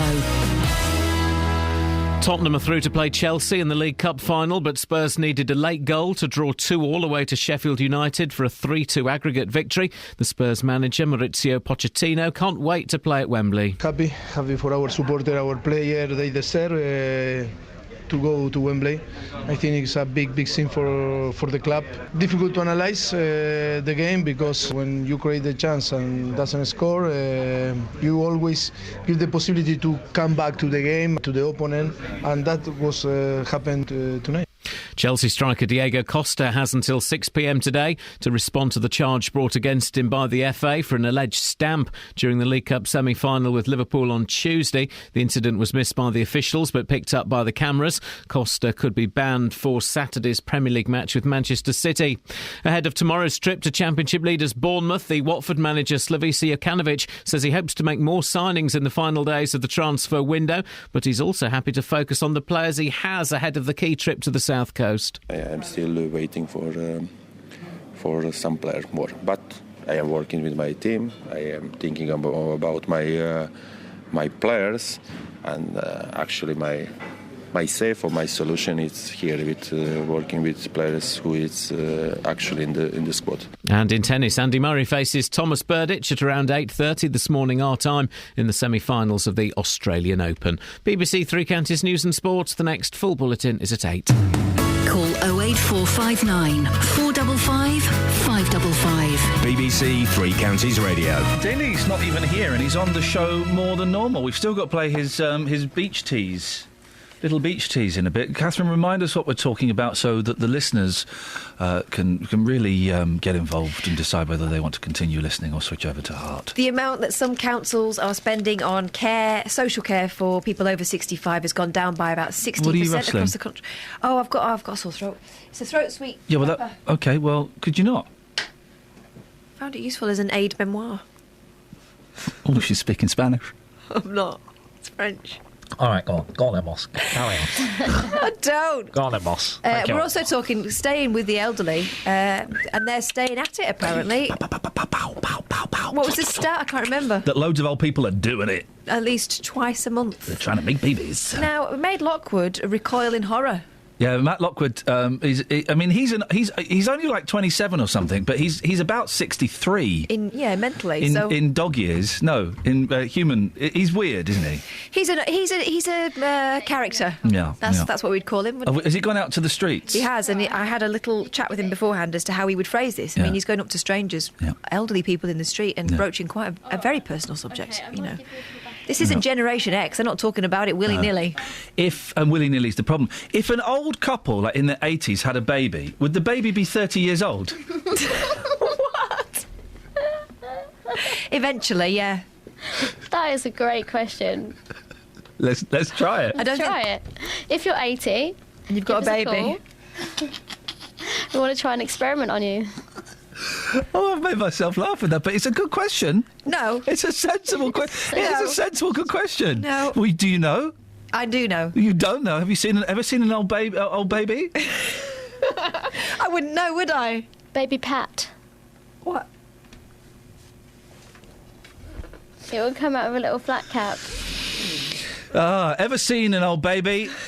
Do pregnant pensioners give birth to middle-aged men? And what do you know about Taiwan? Those are the... And if you're elderly, and by elderly, this survey suggests over 70, can you still be bothered? That's the way we'll phrase it. Can you still be bothered? Nigel's in High Wycombe. Nigel, what would you like to say to us? Good morning, Ian. How are you keeping? Do you know what, Nigel? I'm up and down, but the last 5 minutes have brought a little bit of colour to my cheeks. I'm a bit cheesed off because every morning, as soon as I get out of bed and get ready, I look at the sun, but I'm very, very mad, furious about looking in the front cover. Never look directly at the sun, Nigel. What happened, there's a bloke, we'll get a lot of people fuming, there's a bloke on the front cover of the Sun, he's got 26 kids by 15 women, he gets a new 5-bedroom house, and he's on benefits of £46,000 a year.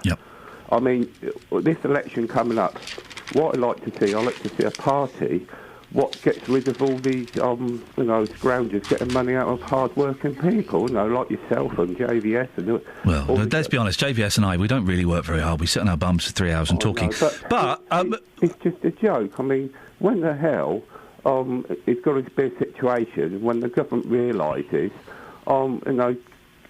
people getting free money for doing nothing. It's terrible, Ian. It's really terrible. But he doesn't get given £46,000 a year. He doesn't get £46,000 a year deposited in his bank account, does he? No, but on the front cover, he's get £46 a year on benefits and having kids. Yeah, well, so he'll get tax allowances and things like that. But he's just fuming why he gets a 5-bedroom house and others on the waiting list.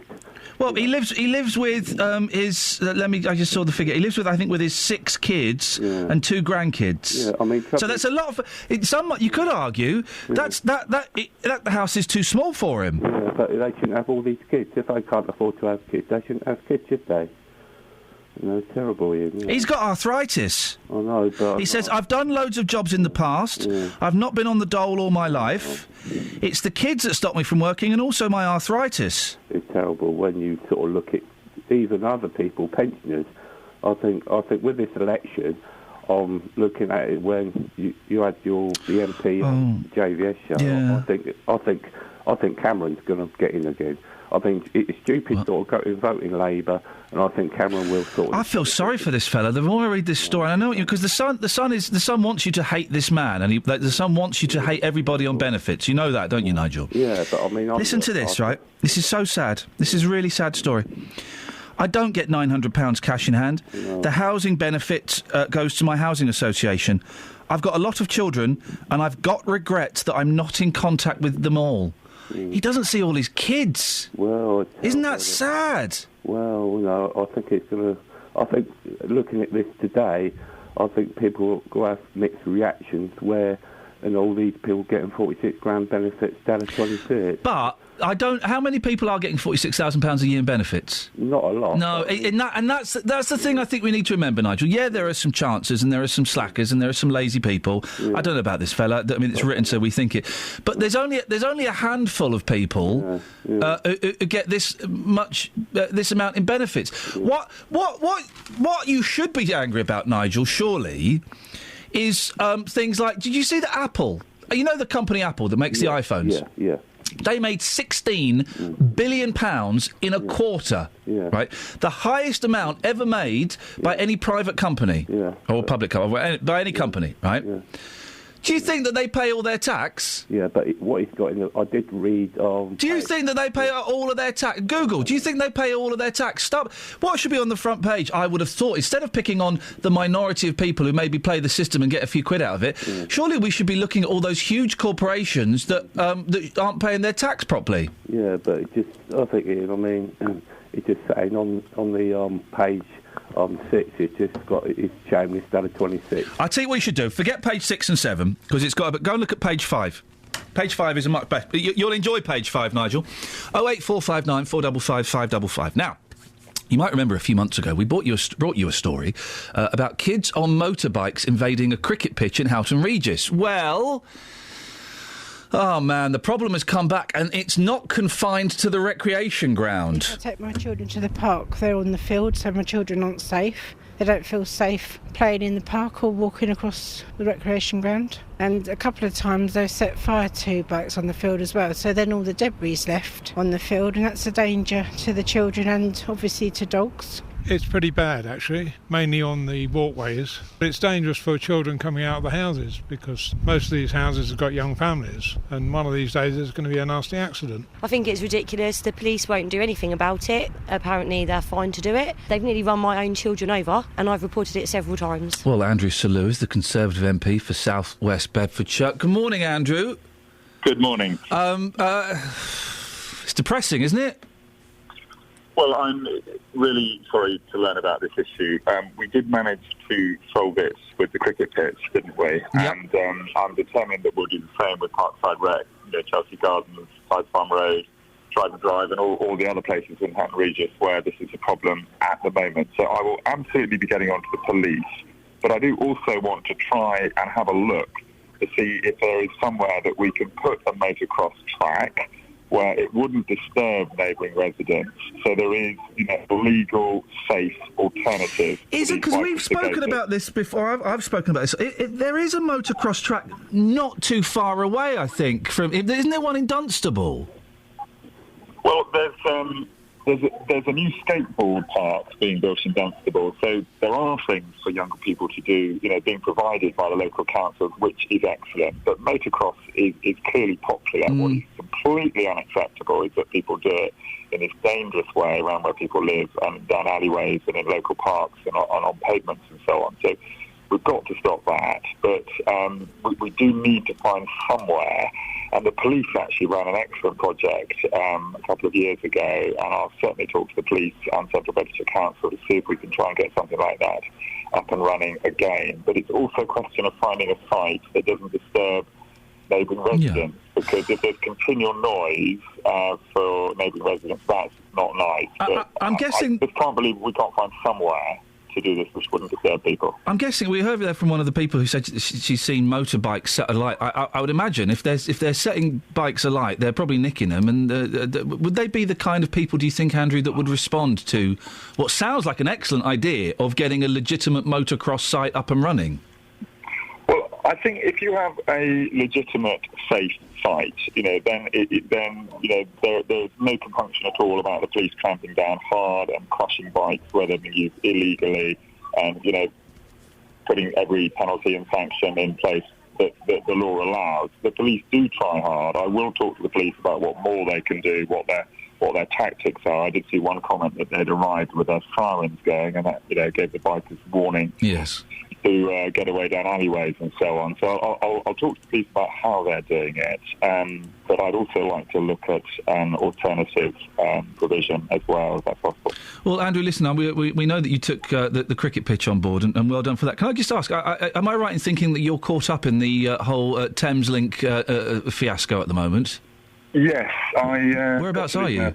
Well, I'm at St Pancras, just sort of in the corner of the Eurostar section, and then I'm not on going to Paris. I'm on my way down to prisons in Bristol and Cardiff, but I was trying to get on the 641 this morning from Luton Airport Parkway. That had disappeared, didn't exist, so I took refuge on an East Midlands train, which did get me down here on time, but last couple of times I've used Thameslink, unfortunately, hasn't been that reliable, so I hope they can improve their service to commuters. Andrew, listen, good to talk to you. I hope you make your destination in time. Andrew Selous, Conservative MP for South West Bedfordshire. Across beds, hearts and bucks. This is Iain Lee. Yes. BBC Three Counties Radio. By the way, and Andrew Selous was excellent with the cricket pitch, and he got very involved in that. But if you've got a problem in your area, hey, guess what? Now is the most excellent time to get in touch with your local MP and try and get them to sort it, because they've got 98 days to keep their jobs. So if you've got beef, local beef, then get in touch with your MP now, because they'll do everything they can to come on the radio, or to come round to your house, or to go to the recreation ground, or to go to the shop and try and sort it out. So now's the time. Have you got any texts? Yeah, let's have a look. We've got some on here. Let's see. Back to Taiwan. Oh, we got some Taiwanese facts. Taiwan fact from beautiful from Snuffers. Yeah. He's called himself Snuffles. Oh, that'll be a maybe he's poorly, or maybe that's what do they call it? Auto capture. Autocorrect.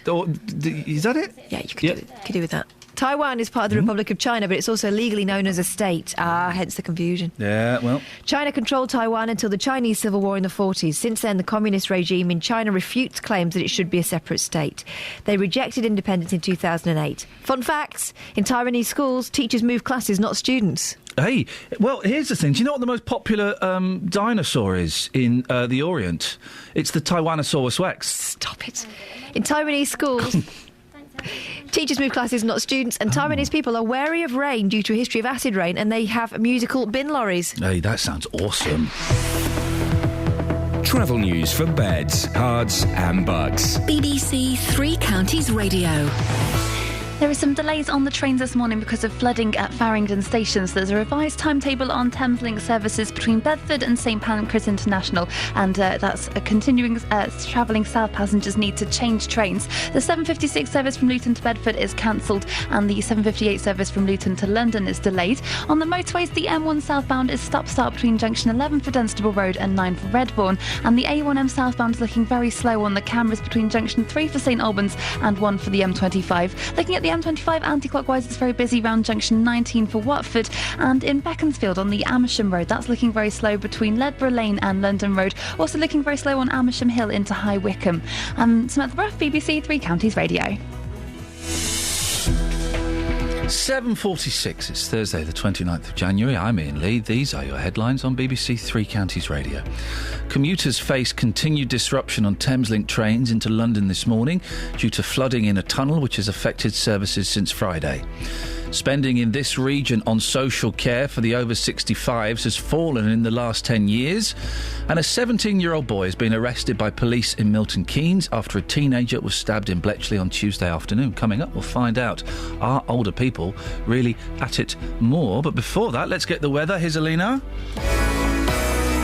Beds, hearts and bucks weather. BBC Three Counties Radio. Morning to you, Ian. A very cold day in store. Strong winds, west-southwesterly at the moment, becoming more northwesterly in time. That's really going to take the edge off highs of 3 or 4 Celsius. There'll also be some showers around, which initially could just be rain or sleet, but as the day wears on, more likely that we will see some snow in places. No warnings for us. All of those are much further north across the country, but we could see some slight accumulations in places, but also some tricky driving conditions as the strong winds will blow any snow around and just cause some poor visibility. Through this evening and overnight, there'll be further showers for a time, a wintry mix of rain, sleet or snow before they start to ease off later in the night, but still keeping that strong wind, which should keep most of the frost at bay, but we could see the odd pocket in shelter as temperatures fall down to freezing. Cold day again tomorrow, cloudy to start, some showers through the morning, snow at first, but then more like rain or sleet, and eventually for the afternoon, some spells of sunshine. Highs tomorrow up a bit at around 5 or 6 Celsius. It will still feel cold in the wind, and that theme continues really through the weekend as the winds turn more northerly. Bitterly cold through the weekend despite some sunshine. 1 or 2 wintry showers, but they should be few and further between. Every weekday morning. Let me get on with your consumer problems. Should I expect it to last as a £350 TV or a £250 TV? Jonathan Vernon Smith. Have you gone back to the retailer? I went and spoke to the company that you'd paid the money to. The JVS show fights for your rights and tackles your consumer problems. So I emailed again and reminded them of the statutory rights, which I've heard in your programme. If you need our help, email jvsshow@bbc.co.uk. They've backed down and they've put in writing to me that I no longer owe the money. And we could do the same for you. That's fantastic news. Thank you so much, Jonathan. Your team is fantastic because you look after the people. The JVS show, weekdays from 9 on BBC Three Counties Radio. Call 08459 455 555. BBC Three Counties Radio. That's the phone number if you want to give us a call. And let's be honest, why wouldn't you want to give us a call? It would be crazy not to. Now, a developer wants to put travellers' plots on the site of a former pheasant pub in Amersham after having 4 applications to build houses there refused. Inland Homes plc was due to submit its proposals for the land in Plantation Road to Chiltern District Council tomorrow. Well, we can speak to local resident Jeremy Mellins. Good morning, Jeremy. Good morning, Ian. So this site, it's an old pub, isn't it? Yes, it is. It's an old pub. It's actually now a Grade 2 listed pub, part of the building at least. It's been subject to an ongoing planning battle. The developers have lost twice and then lost again at the planning appeal by the planning inspectorate. And unfortunately, the developers had boarded up the site. And they were waiting to see what would happen, and so were we, very much the residents. Everybody around here wants a development. It's just that they couldn't get permission for the development that they wanted to build. Everybody wants them to build something, but because they couldn't get what they wanted, they've made this threat. I'm very glad to tell you, actually, that due to the hoo-ha that's been going on the last couple of days, the developer has now agreed to meet with the planners, but they've still left the site deliberately insecure so that some threat still remains over the locals. Well, why is it a threat that it's been left insecure? It was done deliberately, and I think it's the chief executive of Inland Homes has made no secret of it, that he's done it to rattle the cages of the locals. There's several reasons. First of all, there's a lovely listed building on the site. It's now vulnerable. Anybody could come. Anything could happen to it. The site could also be vulnerable to anybody getting onto it. Now, initially, the chief executive made a threat that he was going to apply for a traveller site to be put on, because the implication being clearly, well, if you don't want our buildings, see how you enjoy that. There wasn't a licence for it. He hasn't applied for a licence, and thankfully he's taken that threat away and agreed to sit down round the table. Now, why is that? I don't understand why that's a threat. I think that because for people in the local area, first of all, there's no permission for it. It's a very tight development surrounded by other houses, and the feeling is that if an unlicensed, unregulated development crops up with no permission to be there, you're going to get unpredictable consequences. But he wouldn't be able to make it into a traveller's site unless he got permission. I mean, he wants to build flats, I think, there, doesn't he, and properties, and he's not had permission for that. So I don't understand why him saying, "Well, we're looking at it possibly being a traveller's site." Why you would consider that a threat, unless you're saying you don't want travellers living near you. Well, look, it's always the danger in these conversations, and nobody would want to be painted, and certainly not me, as somebody that's instinctively against travellers being anywhere. And then why would it being suggested it could be a traveller site be perceived as a threat? Because I think the reality for people living in the area, and it's an area where people own their homes, is that it makes a huge difference to your life and your livelihood. Once you have a traveller site in the neighbourhood, for better or for worse, it does devalue the experience of living in the area. So you don't want travellers living near you, is what you're saying? I don't want a traveller site in a place next to my home when I think it's an inappropriate area. Okay, so NIMBYism. Well, NIMBYism's a very easy thing to level at anybody, and again, I think people objecting to planning could also be accused of that. Oh, yeah, of course they could, yeah. But I do think that, it's a very pejorative word, but actually, most people would feel the same way about it. What would you like to see happen to the site? I'd like to see the developers get permission to build really nice homes, accommodate local families, hopefully a mix of affordable housing as well, because there's a big demand for it. And the local authority have said that they've designated this area for development, and I would really love to see the developers sitting around the table, as I think they're going to do now, with the local authority, making some plans to build a lovely development of family houses, and because they're desperately needed. Well, he's taken away the, in inverted commas, threat of it being... He sent us a statement, Stephen Wicks. He was going to join us this morning, but he cancelled last night. He said, excuse me, the local authority is now prepared to have further talks with us to progress residential development on the former Pheasant Pub site, and we've decided not to pursue the traveller application for the moment, pending the outcome of these discussions. Yes. So you happy with that? I'm very happy that he's sitting down, because I really think that the best possible outcome for everybody is he gets to build his houses on the site. And, I'm not stupid. I understand that developers need to develop, and that's what they're there for. And it's a good thing that homes that will be built.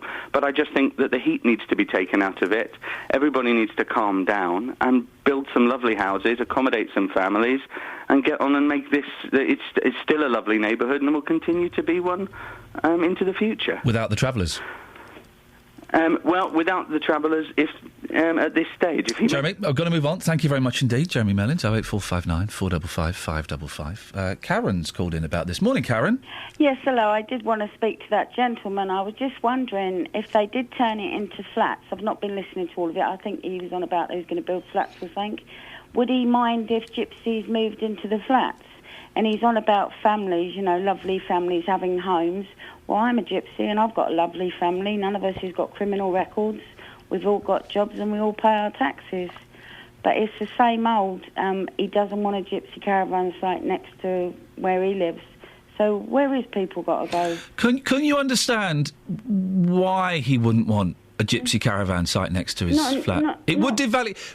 OK, on a basic level, it would lower the value of his property. And people, they view their homes as an investment for when they're older. Yeah, but that's just racist behaviour. It's devaluing their homes. But it would that's a fact. It would devalue the property of the price of their property. Yeah, but why? Why? For whatever reason, it would be devalued to have a load of caravans next to your house. Of course it would. That's a fact. Yeah, but why? Oh, I don't know. No, I don't either. Because people don't... OK, I'm thinking off the top of my head, Karen, because people, when they're going to buy a property, if they see there are a load of caravans next to it, it doesn't look as nice. It doesn't look as nice, really? No, I'm just thinking off the top of my head. That's what I would think if I was going to go and buy a house. Yeah, but why would you think that? Because I don't think caravans look very nice. People think that they see a caravan. Karen, listen. The reason why it devalues the property or not is almost irrelevant. It is a fact that it would devalue the price of the property. I don't understand why. We don't. The whys or wherefores is not relevant. It's a fact that it would. Yeah, there was a. So can you understand his point from? Can you understand his point of view from that? No, he doesn't want his property devalued. No, there was a place in Bletchley a while ago. The pub burnt down, and they was going to rebuild it for people who's got like mental issues, drug issues, etc., etc. Okay. And then people was all saying, "Oh, it's going to devalue our home. All our homes is going to be." No, but Karen, we're going off on. Why? We're going off. I don't. We can argue the social implications of why and wherefores, because but people don't see us as other people. We're looked on the lower food chain, and because if we're there, it's going to lower their property, and it's racist behaviour. Well, no, Karen, it's not racist to say a fact. Well, it is, because he said he doesn't want gypsies in his area. Well, where are they supposed Karen, to go? let's focus on one point. It is not racist to suggest that having a caravan site next to your house would devalue the price of the house. That's a fact. It would do it. It would do that. If I moved so in... can you understand why he's upset at the prospect of his property losing value? Yeah, but if I moved in next door to you in a house or a flat, whatever you got next door to me... We're not talking about that. We're talking about caravans. I'm a gypsy, but if I was to move and live there in a caravan, why would that make your home any less? Because caravans don't look as nice as houses. In your opinion? Well, and in the opinion of estate agents and people who are buying houses. Listen, it's a fact, Karen, that having a load of caravans next to a house devalues the property. It's a fact that when you go and you're looking to buy a house... Even if the next door neighbours have got a caravan in the front garden and they're not travellers, it's just they go touring twice a year, it devalues the property. You know, some of the gypsy caravans cost 30, 40 grand upwards. OK, well, Karen, listen, we're kind of going around in circles, and we don't want to argue the. Anyway, should we go to the travel? Yeah, let's. Yeah, let's. Travel news for beds, cards and bugs. BBC Three Counties Radio. On the M25 anti-clockwise, there's been an accident at junction 22 for St Albans on the entry, blocking the entry slip road there, and there's also queues building up for a mile on the approach to there. On the M1 southbound, it's stop-start between junction 11 for Dunstable Road and 9 for Redbourne, and the A1M southbound's looking very slow between junction 8 for Hitchin and 7 for Stevenage. Looking at the speed sensors on the A1 southbound, there are queues starting to build up between the Kimbleton turnoff and the Black Cat roundabout, and on the trains, there are some delays to Thameslink services through London. They're using a revised timetable today between Bedford and St Pancras International. That's all because of the flooding at Farringdon. Samantha Bruff, BBC Three Counties Radio. I've just had an awesome email from Howard Kalin, lead singer of the Turtles. Oh yeah, I can see a project there. I can see me jacking in this nonsense to go to the States to work on a Turtles box set. Yeah, sure, why not? 08459 455 555. Can we not spend the rest of the show talking about travellers and gypsies and all? We seem to get dragged down that route a little bit too often. Let's talk more about Taiwan and old people having it. Local and vocal across beds, hearts and bucks. This is BBC Three Counties Radio.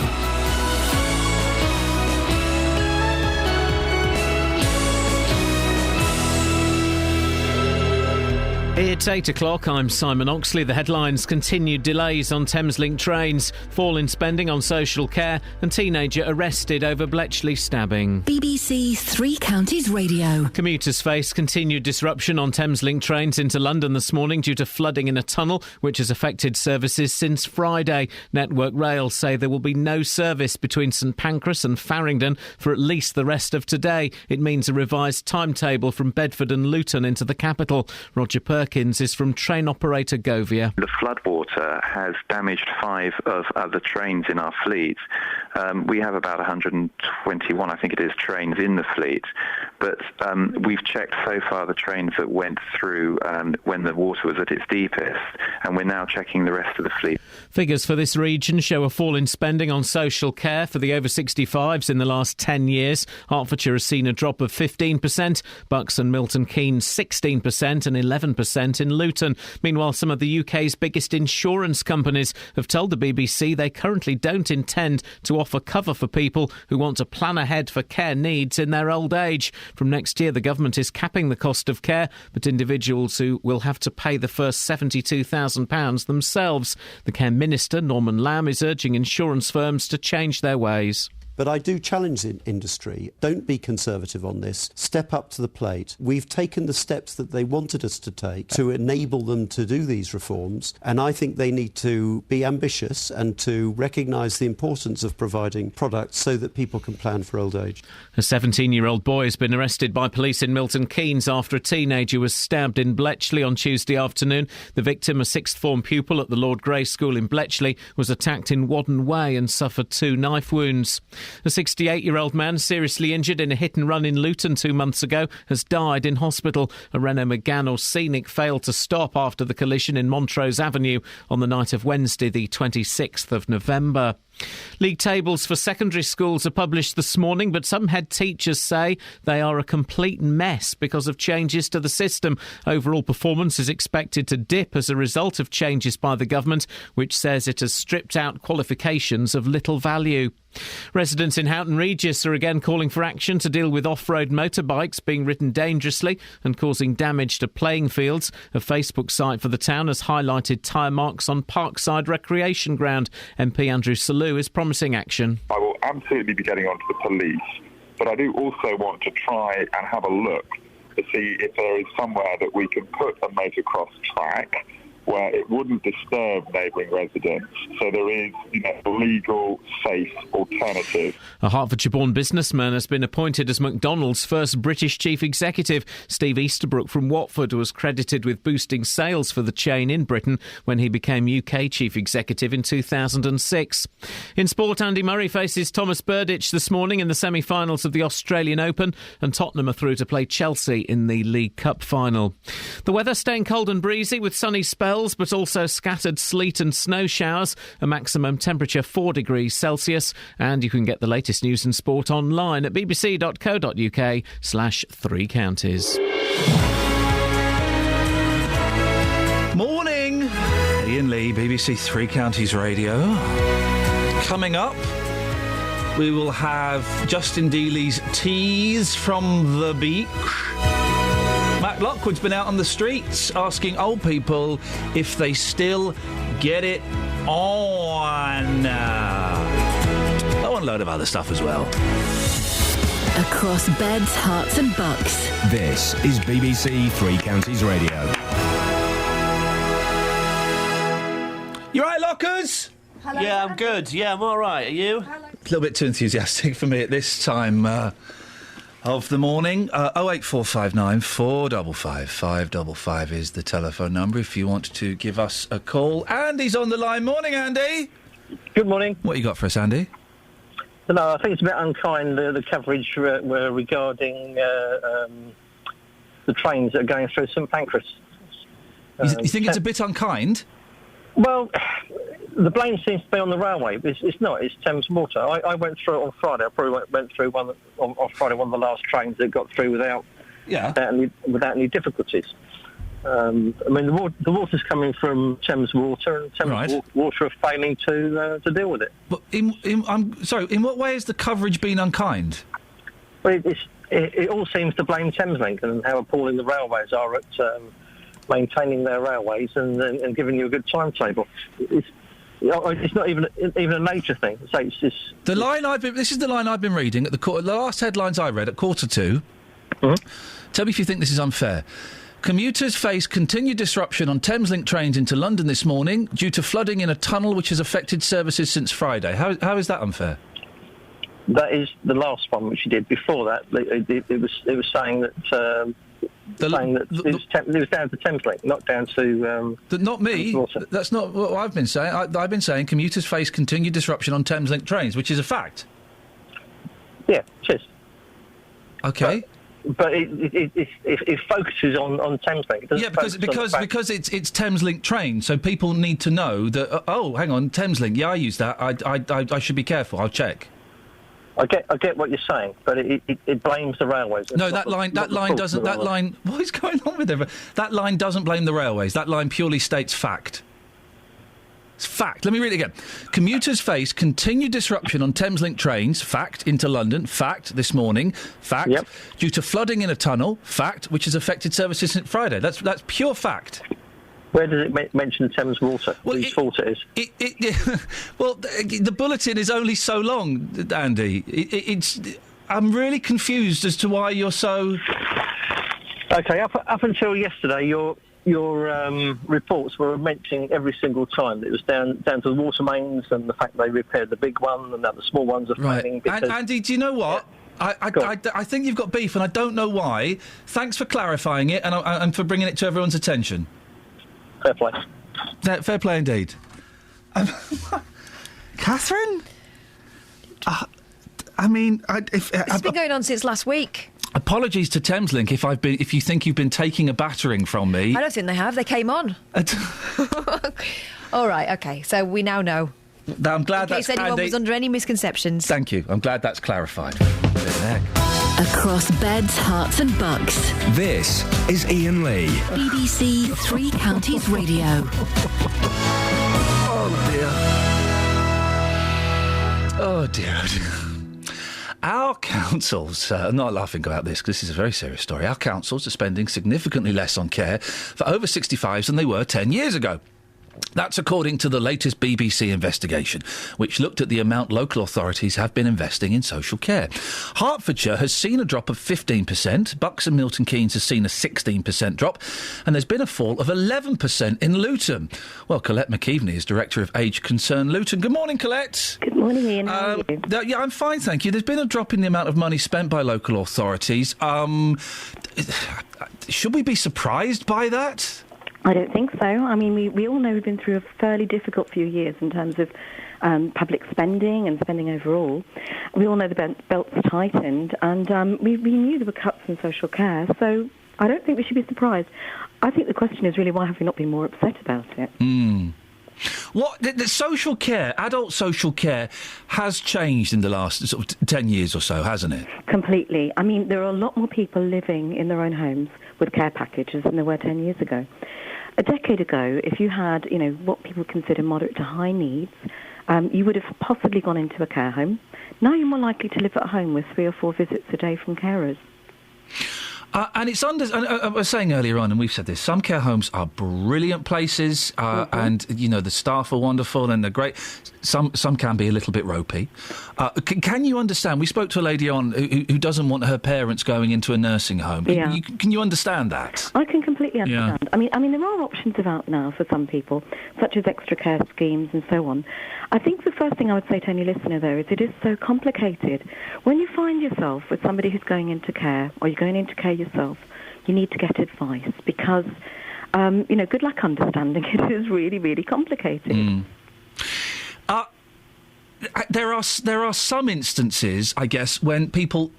They kind of need to go into care homes. Every other option has been investigated. It's the safest thing. Yeah. And it's exactly, it's the safest thing for them, and yet they still don't want to. What can be done in those situations? I think that's one of the awful things about when you find yourself suddenly very ill.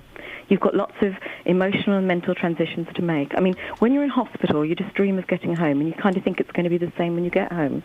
And we know from our hospital discharge services how many people get home and it's a shock. You don't cope the way that you did before. All those things that you thought you could do now actually are huge barriers. So I think partly it's that horrible transition when you've had a stroke or you're suddenly ill. You think it's going to be okay. When you get home, you realise it's a lot more difficult. With these cuts going on, have you noticed people coming to you more, or people affected by cuts more in the last few years? Yeah, I mean, all of that, but also just people who don't understand it. It's so complicated. I mean, at the moment, there's a huge drive for integration of NHS and social care in an attempt to simplify. But, in the short term, it actually is a bit more complicated. So maybe, a few years down the road, we'll be having this conversation and it'll be like, hasn't that worked well? But at the moment, I mean, people feel they're falling between stools of NHS care, social care, private funding, new budgets which are out there, new direct payments type arrangements. There is so much going on in social care that, I would really reiterate, if you find yourself in that position, get some advice. Age Concern Luton's here to help. There's Age UK out there for other parts of the region. You need to talk to somebody that understands these things for your particular situation. Can I ask a question? We had a caller on very, very early on in the show who was very frustrated.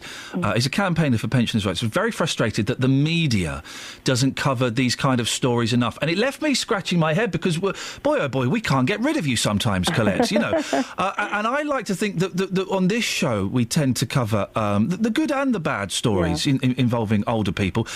Is that true across the whole media, do you think, or could more be made of these things? Well, that's such an interesting question because if you take a little web search of what's going on in the media and older people, sometimes the stories tend to be about the bed blockers and the burdens, but there's not the analysis of why that's happening. So I think you're really doing your bit, but not everybody's doing their bit. And the truth is, it's probably not that interesting a topic to some listeners unless it's something that you're facing. Hey, because we are never going to get. I'm never going to get old, and I'm going to be young forever. That's kind of the attitude. As I get older, I realise that's sadly not true. But that is the attitude for a lot of people. It's not my problem. Nothing to do with me. Will never affect me. And it's a bit difficult to understand in 2 or 3 minutes, and I think people, if they can't understand it instantly, it's hard for them to stay engaged with it. So, I really believe, and I think you're really doing a bit on this, there's a need for a really big conversation. We need to be thinking about this. We need to be saying, well, why don't pension companies want to arrange products to pay for our care? What's going on here? Why is it difficult to get a living carer? Why is it more expensive? Why is it cheaper to go into a care home? Or why can't I go into a care home because it's, I don't meet this criteria, that criteria, when plainly the reason I can't do X, Y, Z is because of the medical condition that I've got. Colette, it's always good to talk to you. You're always welcome on here. You know that. Colette McKeveney, Director of Age Concern Luton. On FM, AM, online and digital radio. This is Iain Lee. On BBC Three Counties Radio. We got any texts? No. In that case, we should. We've had 3 Justin Dealers on today. Well, we've had this for a while. Justin is not here officially. He's taking it to the beach in the hunt for reggae artiste Carl Malcolm, who sang "Hey Fatty Bum Bum, Calm Down." Mm-hmm. He's on the beach probably as we speak. And he sent us a little taster, didn't he, Kelly Betts, of what we can expect? He has, yeah. Does it need any introduction, or do we Have you listened to it? Because you know what he's like. Yeah, I've listened to it and I've put a little jingle at the front. Okay. It's ready to go. Here we go. This is Justin Dealey.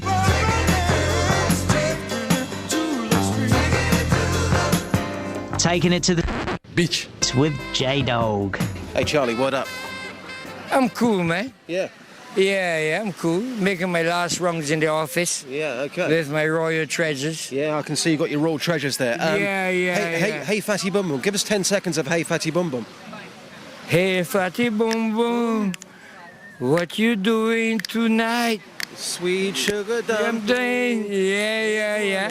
Hey Fatty Bum Bum, yeah. Sweet sugar dumpling. Yeah. You haven't seen him, have you? Huh? You haven't seen him? No. Okay.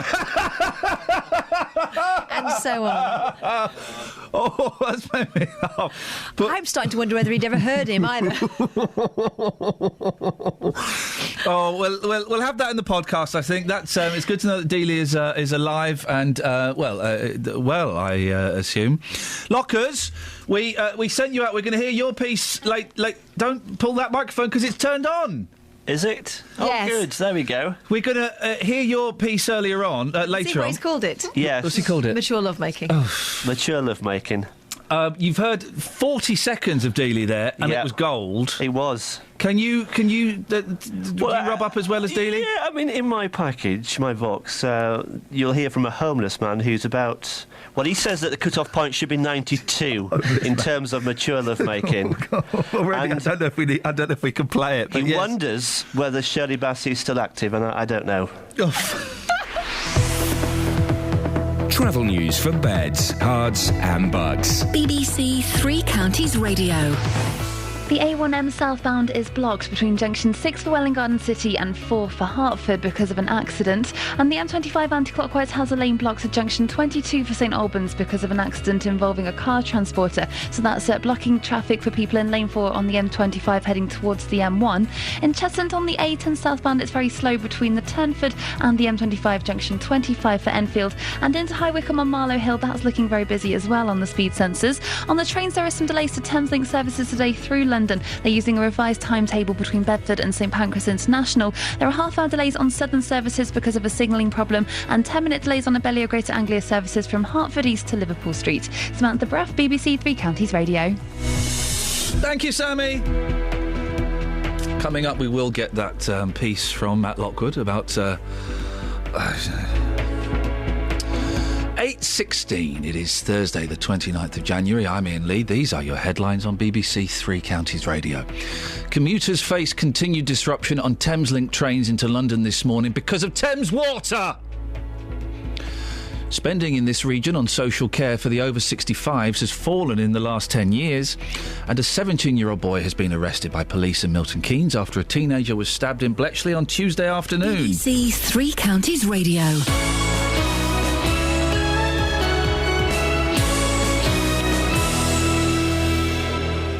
Someone's made a GIF. Someone's made a GIF. What's that? A GIF is like a little short 3-second. Is it pronounced? I thought it was a hard G. Yeah, I saw it online once. And it's a GIF, as in lemon. Well, hang on a second. Kelly was on the training. Oh, Matt, you were on the training yesterday. Matt. Oh, for goodness' Say yeah. sakes. Say GIF. What's a GIF? I use that in my kitchen. No. Gets out any stubborn No, you state. don't, because your kitchen is not set in the 1980s. You use SIF.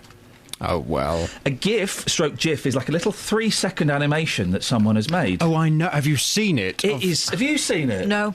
Go onto the Facebook page. It's on other posts to page. Okay. Someone has put a really... And it is... Andy's called back to say thank you for mentioning Thames Water. Andy, it's a pleasure. It is a really messed up... It's quite disturbing. I should just explain. Iain is referring to a rumour that has been viciously started by some listeners. Yes. That I am the father of producer Laura's child, Ryan. There is a resemblance, isn't there? Well, look at the GIF. And somebody has merged a picture of Ryan. It is that poor boy. With me. That poor boy. And, I mean, it is quite scary. Yeah. How do I find it? Go to posts... it's on the BBC Three Counties Facebook page. Yes, if you click on there... Right. And then if you scroll down a little bit, and on the left-hand side, Laura's Boy and JVS by Peter Normington. Oh, here we go. Click on that. It is terrifying. Particularly to me. I can't get it to open now. Can you get it to open? I got it. You got it? You watching it's it? Loading, hang on. I couldn't get it to open earlier. It's really uncomfortable. It's really uncomfortable. Have you reported this, Mr. Normington, to the authorities? Apparently, Laura has not yet broached the subject with her husband. He's not yet been made aware of the rumours that are circulating. Okay. I don't think there's any truth behind there. There is. I've got it. You would know, I think. You would know. Oh, look at that! Look at that! Have you got it, Kath? I can't. It won't open. Click on. I won't be a minute. Come round. It is that poor lad. But look at that. Isn't that weird? Come and look at this. Look at this. This is so freaky. So I'm assuming that's Laura's boy. That's okay. Right. It's hard to tell the difference. Ryland, yeah. Oh, crikey, Bobs! It's scary, isn't it? Oh, Jonathan. I couldn't stop watching that yesterday. It's really scary. I watched it for about an hour. It's quite hypnotic. Yeah, it is. You could make it into like a screensaver, couldn't you? Oh, that poor boy. Look at him. Oh, no, what do you mean, that poor boy? You were telling me yesterday how handsome I was. I think if the poor little mite looks like me, he's a lucky devil. It made me laugh yesterday. What have you got on your show this morning? Is he doing DNA results? Well, I'm hoping you'll be interested in this. It's certainly something that's been kicking off a lot on social media. Glamour model Katie Price has been criticised after revealing she has a council tax-funded taxi driver and nurse to take her disabled son from Sussex to his special school in London. Yes. She's estimated the total cost of getting her son to and from school at £1,000 a day. And part of that cost is subsidised by the local authority. Well, the model, also known as Jordan, is valued at around £40 million and is expected to earn a further £500,000 for her appearance in this year's Big Brother. Her on-screen rival, Katie Hopkins, has apparently argued that Katie Price should pay for her son Harvey's transport and nurse herself. She's a wealthy woman. But do you agree with this? From 9 this morning, I want your reaction to this. Do you think Katie Price should pay for her disabled son to get to school? She's £40 million. Yep. That's how much she's got. Yep. Should she have to pay for her own disabled son's transport? We mentioned this yesterday. It was in the papers yesterday. And we had some people phone up. They were furious. The first caller, I think it may have been Anna. She was furious with this. I've been sitting upstairs in the middle of a raging argument between members of my team about this. Absolutely furious argument. Just put them on. Well, I'm wondering whether... on, go out for a coffee. I'm wondering whether we should. From 9 this morning, I'd like your reaction to this. Do you think that Katie Price should have to pay for her disabled son to get to school, or as a taxpayer, as someone who, if she's got £40 million, chances are she also contributes a lot financially to this country, should she still get the same services that would be available to someone in her position that didn't have that money? Here's the thing. If someone phones up and says that she should not be entitled to that, well, then by the same argument, rich old people shouldn't be entitled to free bus passes. It's very interesting. Your views from 9 this morning. Do you think Katie Price should pay for her disabled son to get to school? 08459 455 555. Can I just... I don't often blow smoke up your backside, partly because you don't allow me to anymore, and that's a shame, because I miss those sessions. But can I just let people know how lucky they are to have JVS doing this? I'm looking at the Twitter feed of another BBC local radio station. Oh, yes. At 9 o'clock, the big conversation there will be... What do you make about the plans to push ahead with a 50 miles per hour speed reduction zone on the A14 Orwell Bridge?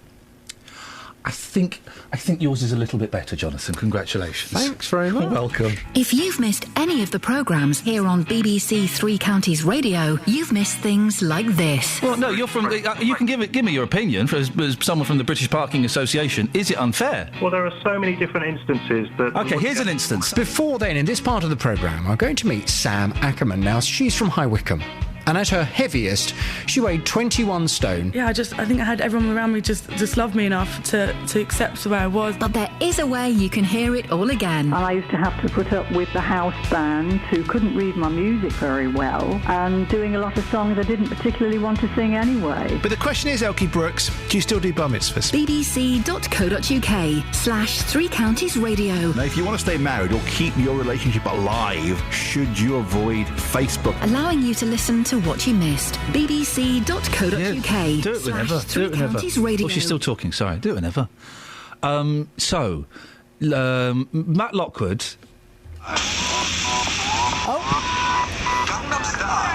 What? Wait a minute. Sorry. Am I on air? Yes. Oh no. Sorry. I was just having a party outside, just waiting for you. Why have you gone outside? I know that you're stood in the car park. I know you're stood about 100 yards away from me. I'm not stood in the car park. Don't be ridiculous. He's taking it to the street. He's taking it. He's in the car. He was in that studio 2 minutes ago. No. And now he's gone out to the car park to make it sound more authentic. You are speculating. Come in. No, you're speculating. Come into my studio. Really? Come into my studio now. Really? Come in. Is that an order? Yes. In. What will happen if I disobey your order? Come on, Matt. Come in. Time's are wasting. Come in, Lockwood, your time's up. Wait a minute. He's just gone and stood outside. Wait a minute. Just to make it sound more authentic. He's in the car park. It's radio, isn't it? It's all pretend. Well, yeah, I know it's all pretend, but also it's BBC radio, which means none of it's pretend. It's all genuine. Have you got your key, Matt? Or do I have to come and let you in again? Wait a minute. Let me put my box down. What's this thing called? A Woody, isn't it? Wait a minute. Stay there, Woody. What a kerfuffle. Stay there. Wait a minute. Oh, dear. How long have we got him for? I think 2 weeks. Oh, not the whole 2 weeks. Wait a minute. Can you hear me now? Yeah, we can still hear you. That's the recording device. Is that transmission. Good? Right. I'm going through the other door now. We'll see him in about 5 seconds. Yeah, you'll see me past the window. He's like our version of Cheggers, except there he is. A bit more miserable. Right? Yeah, come in here. Oh, all right. Wait a minute. Is that going to give us feedback if he comes in with The Larson effect is going to take place, yeah. What? Will it give what? Feedback? Yeah, turn it I'll off. give you feedback. You're fired. Turn it off. Right, wait a minute then. I'll just switch it off. We'll just close his fader in. He's in my studio now. Wait a minute. There we go. Oh! Why were you stood in the car park, mate? You're not allowed to lie at the BBC anymore. Thanks, Russell Brand, for that. And Jonathan Ross. Well, I don't hold him so responsible. And he listens. Is this fine?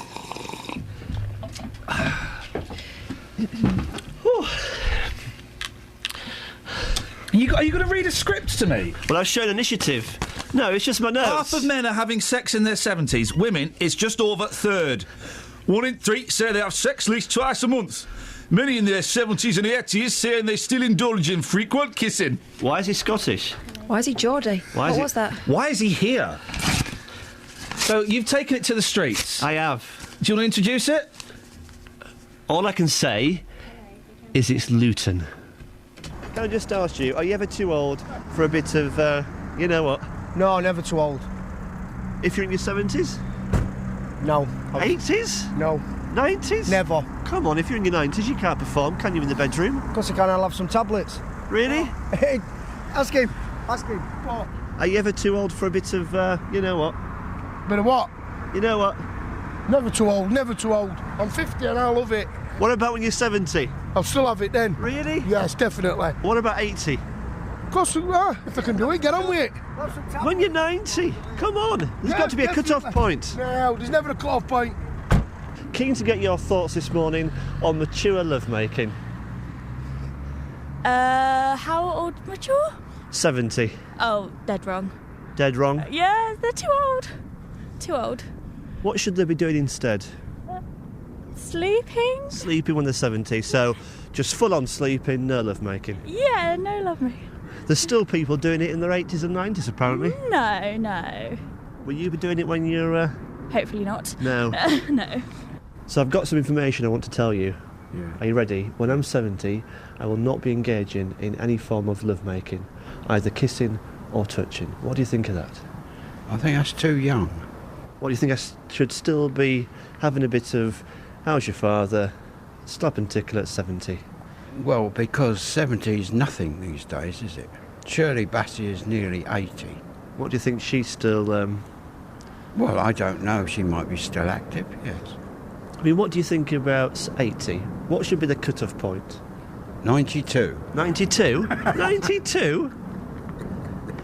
Are you still active?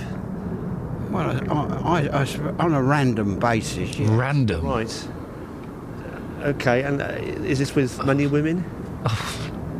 No, just one or two. One or two, right. This is... I think we'll leave it there. This is... You should have left it... I mean, that was deeply unpleasant, and I'm sure there are now many people who are seeking therapy after hearing that. I think we sent you out on the wrong mission. Yes, it was... It's a dark image. I felt queasy. I just felt wrong from the start. Do you feel dirty? When you came to me and says, you know... Yeah? Here's a story. OK. As I say, when I'm 70, no. Well, when I'm 41, no. Now. Well, it says in the paper as well that they're having it off. You know, twice a month. OK. In their 80s. We're going to finish it there, Matt Lockwood. Right. Thank you. Travel news for beds, cards and bugs. BBC Three Counties Radio. The A1M southbound is blocked between junction 6 for Welwyn Garden City and 4 for Hertford. It's at a standstill with queues starting to build up. On the M25 anti-clockwise, there's a lane closed between at junction 22 for St Albans because of an accident, and the entry slip road there is closed. In Stevenage on the A602 westbound, it's very slow between the A1M junction 8 for Hitchin and the A505 at Paynes Park. And on Watton Road in Nebworth, there's been an accident around Old Lane, that's between Nebworth and Bregbury End. In High Wycombe, looking at the speed sensors on the A40 Abbey Way flyover, and it's looking very slow in both directions past the university at the bottom of Marlow Hill. And on the trains, there are 10-minute delays on Abellio Greater Anglia services from Hertford East to Liverpool Street, and still some delays and cancellations to Thameslink services today through London. Samantha Bruff, BBC Three Counties Radio. Across beds, hearts and bugs. This is BBC Three Counties Radio.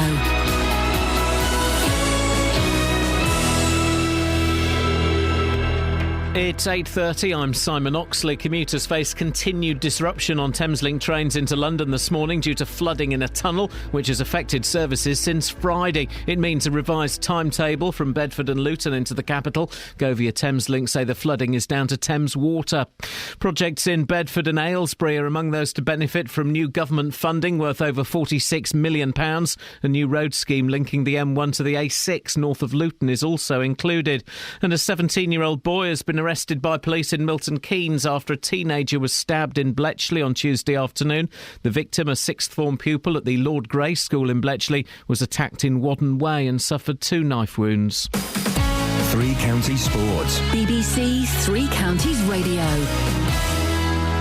Andy Murray faces Thomas Burditch this morning in the semi-finals of the Australian Open. Play is due to get underway around now. Murray says he's not thrown by the fact that Burditch's coach, Daniel Valverde, is his former coach. It's completely different when you're out there on the court, in my opinion. We'll see how the match plays out and what the tactics are and stuff. But I also know what Danny thinks of Burditch's game because he's told me. So it works both ways. Tottenham are through to play Chelsea in the League Cup final, but Spurs needed a late goal to draw 2-2 away to Sheffield United for a 3-2 aggregate victory. Here's the Sheffield United manager, Nigel Clough. That's what we set out to do before the first leg as well. Run Tottenham as close as we could, and we couldn't get much closer than that. Incredible effort by the players over the 2 games to be that close to such a quality side as Spurs. Chelsea striker Diego Costa has until 6 p.m. today to respond to an FA charge for an alleged stamp during their League Cup semi-final with Liverpool on Tuesday. The incident was missed by the officials but picked up by the cameras. Costa could be banned for Saturday's Premier League match with Manchester City. And ahead of tomorrow's trip to Championship leaders Bournemouth, the Watford manager Slavisa Jokanovic says he hopes to make more signings in the final days of the transfer window. But he says new arrival Ben Watson has already shown he can instil some bulldog spirit. Probably we need a little bit more English spirit. I mean, a little bit more English kind of the game, and definitely we believe Ben can help us. And he's an experienced guy. He played many important game. BBC Three Counties News and Sports. The next full bulletin is at 9. Call 08459 455 555. BBC Three Counties Radio. So, what do you know about Taiwan? What I know about Taiwan is that the teachers move classrooms and the kids stay sitting down. You also know what their favourite dinosaur is. The Tyrannosaurus Rex. It gets me every time. Keep saying it. It's a good joke, and I made that joke up. If only I knew a Cockney T-shirt printer that could print me up a T-shirt with Tyrannosaurus Rex on it. Ask me about the Tyrannosaurus Rex. And What? then he would do the face on the inside of the T-shirt so you can pull it over I don't like that. They do that. Some of these T-shirt printers do that. What do Taiwanese people say when they're abroad? I don't like this. Taiwan to go home. That's Yeah. no, that's not. No, it's not a bit. I don't like this area of comedy. Taiwan to go home. I don't want. What? You don't like puns on Taiwan? I don't like puns. On Taiwan. And I think Taiwan is something we should. Taiwan, make those eyes before. When I'm not doing the Anyway, voice. you were calling it Taiwan before. What's changed? Just the needs. I'm not doing the voice. That would be. All right, don't do the voice. I'm not going to. Talk to Barry, for heaven's sake. Hey, okay. So there is a sailor. No, I don't want to. A Taiwanese sailor. I don't want to. Right. I don't. I'm not well. Listen to this. There's a Taiwanese sailor, right? And he's talking to the captain, and the captain says, "Don't look at him. You've got to secure. Don't look at him. You've got to secure the boat up with this rope." Don't look at him. And he says, "Well, how many knots should I make?" He said, "Oh, just tie one." You see, it's your fault. It's coming on. That is a good one. Oh, just tie one. Really good. Thank you, Have you Kels. got another one? I could probably think of one. Let's think. Can I just? No. The fact that Kelly laughs is no measure. Nice picture of a dog here. Let's have a think. Big dog, little dog. Phone's ringing, Kelly. Oh, blimey, OK. We've been talking about Houghton Regis this morning. We talk about it from time to time. They're having a bit of argy-bargy with idiots riding motorbikes across the cricket pitch. That got sorted. But also, at the same time, there were idiots riding motorbikes kind of everywhere, really, and it's still going on. Well, Barry lives in Houghton Regis. Morning, Barry. Have you come across this? It's Darren, not Barry. Oh, I do apologise. I don't know where she got Barry from. Well, some muppet has put it in our computer system. I don't think it's Kelly Betts. I think it's someone. Anyway, Darren, what have you got for us? Well, yeah, it was Kelly Betts. She's fired. Oh, is it? Yeah. Okay. Go on. It was. They're not proper motocross bikers. Yeah. If they did have a motocross track, they wouldn't use it. I mean, they don't wear any protective clothing or anything like that, and they're not proper motocross bikes. There is a motocross track over in Billington, just the other side of Dunstable. That's the place I was thinking of earlier on when I spoke to Andrew Selous, yeah. Which is open to the public, but they're not kitted out to go there. And this is my worry. It was always a big thing. What young people need is youth centres, and they will go. And some young people will go to youth centres, but they're not the kind of young people that will be causing trouble. And it's the same with this, I would imagine, that these idiots and these thugs. They're buzzes. They're riding these bikes up and down the streets and, over the recreational grounds. I've seen them up to the age of sort of 30, 35 out there on bikes. It's not just little scroats. Yeah. But when they start digging the new bypass through, they'll just use that as their motocross track. Oh, blimey, I suppose they will. And have you seen them, Darren? Yeah, we've got a horse just the other side of the recreation ground in a farm there, and they cause havoc with the horses. What needs to be done? Can't say on the radio. Oh, all right, yeah. Cracking their heads together, let's put it like that. Yeah. Well, Darren, have you got any faith in Andrew Selous that he can help sort this out? He did well with the cricket ground. He took that on as a personal project. They've just moved on, haven't they? Have they? Well, they've just moved over to another field. Oh, the site. I thought for a second I thought you meant the official cricket team of this show. What are they called? The Houghton Chargers? Houghton Chargers, yeah. So, okay, they are the official. Of course, I'm up to date with all of their shenanigans. Darren, listen, I appreciate you coming on. I'm sorry for getting your name wrong. Kelly Betts. Hello. Did you enjoy speaking to Darren? Yeah, I did. Yeah, and Barry, 2 for the price of. I know. 08459 455 555. I'm surprised we've not had any elderly people on today to talk about rutting, which would imply that they are busy reading up about it. So, rotting. It's sweet love they're making. You should be... Listen, you can't criticise us for the language on this show. What you called it earlier on. Have you heard that clip back yet? No. Oh, mate. Don't listen. I didn't say it. I've got a cold, and I said lockers. Apparently it sounded rude. It sounded very, very rude indeed. And as you know, I'd never be rude, so, Hey, by the way... Yeah. Why is it not front page news? You know Russia are complete dodgepots? Yeah. In what way? In the way that they are complete dodgepots. In which way? Many ways.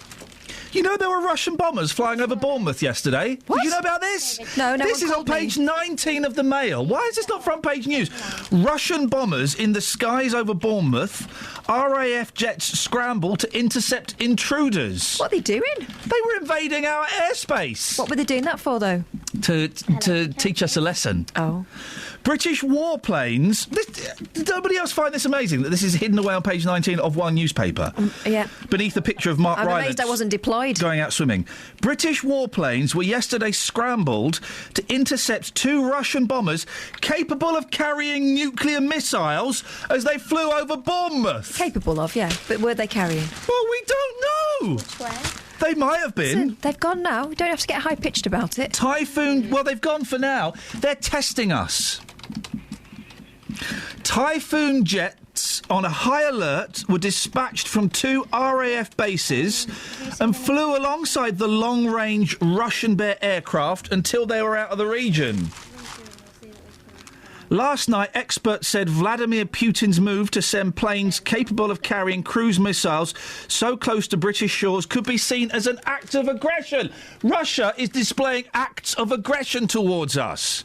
We have got sanctions against Russia. You're not alarmed by this at all? I am, but it's done now, isn't it? Well, it's done now. What are they going to do today? Drop a bomb on Brighton? Spend loads of money in Bond Street. A defence source said the RAF always maintains the highest level of readiness, just as in the days of Battle of Britain. Wow. Good for them. Get this is incredible, isn't it? They were so close to the Russian planes. These are our boys, and it will be boys. I don't think women are allowed to fly aeroplanes, and probably with good reason. Don't think they could take the Gs. I think they do. Or the double Gs. Oh. Sorry? Really? I want to go home. They were so close to the Russian planes, roughly 1,000 feet away, that they could signal to the pilots, and I bet they were giving them, "Oi! Top Gun. Oi, have this! Go on, have that! You RA, go!" I think it's outrageous, and I think we should go and... Do you not see why this is so significant? What was happening yesterday? They were talking about Litvinenko. What are you doing that face for? Mm-hmm. Yes. What are you doing that face for? Because you have taken the pill and you're in the Matrix now, aren't you? Or you're out of the Matrix, whichever one it is where you can see I've the had a pods. Beecham's. I haven't taken any pills.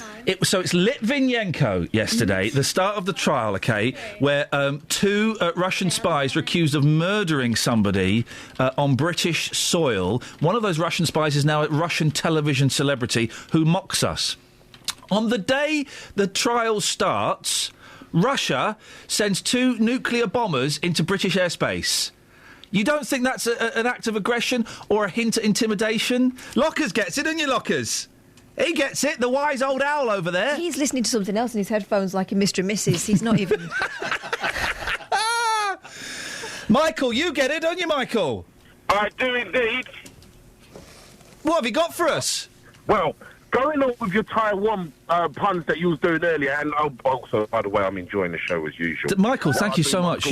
Yeah, good lad. Oh, it's absolutely better than what their other one's going to be going on with when they said about the 50-mile limit. And I don't want to do a disservice to another local BBC radio station. Although that bridge is a flipping nightmare. But at 9 o'clock, if you were to tune to another BBC local radio station, you'd have an hour of debate about whether it's right that they're going to lower the speed to 50 miles per hour on a bridge. Orwell Bridge, isn't it? Yeah. No. It's going to be JVS from 9 o'clock. Good for you, Michael. Well done. And when the British folk call, you will always answer, and that's what we like about you. We're desperate. We're desperate for content. Anyway, I believe you want to do a Taiwanese joke. Oh, absolutely, yeah. Careful. I do need to apologise to the audience in advance. Okay. And so forth. Okay. What time do the pupils in Taiwan have their lunch? Oh, I'm a little bit worried, but go on. Quarter Taiwan. Hey! Hey, Michael, you're a top fella. So. That's early though for lunch. They'll be hungry by tea time. So the Taiwanese have captured they've captured a Spanish prisoner. They haven't. This isn't the news. They've captured a Spanish prisoner, right? And the 2 guards have got him, and he will not stop kicking. This Spanish prisoner will not stop kicking, right? Kelly, you want to listen to this? This is good. Yeah. The Spanish prisoner will not stop kicking. And so the first Taiwanese guard says to the second Taiwanese guard, he won't stop, this Spanish fella won't stop kicking. What should I do? And the second guard says to the first guard, tie Juan's knees.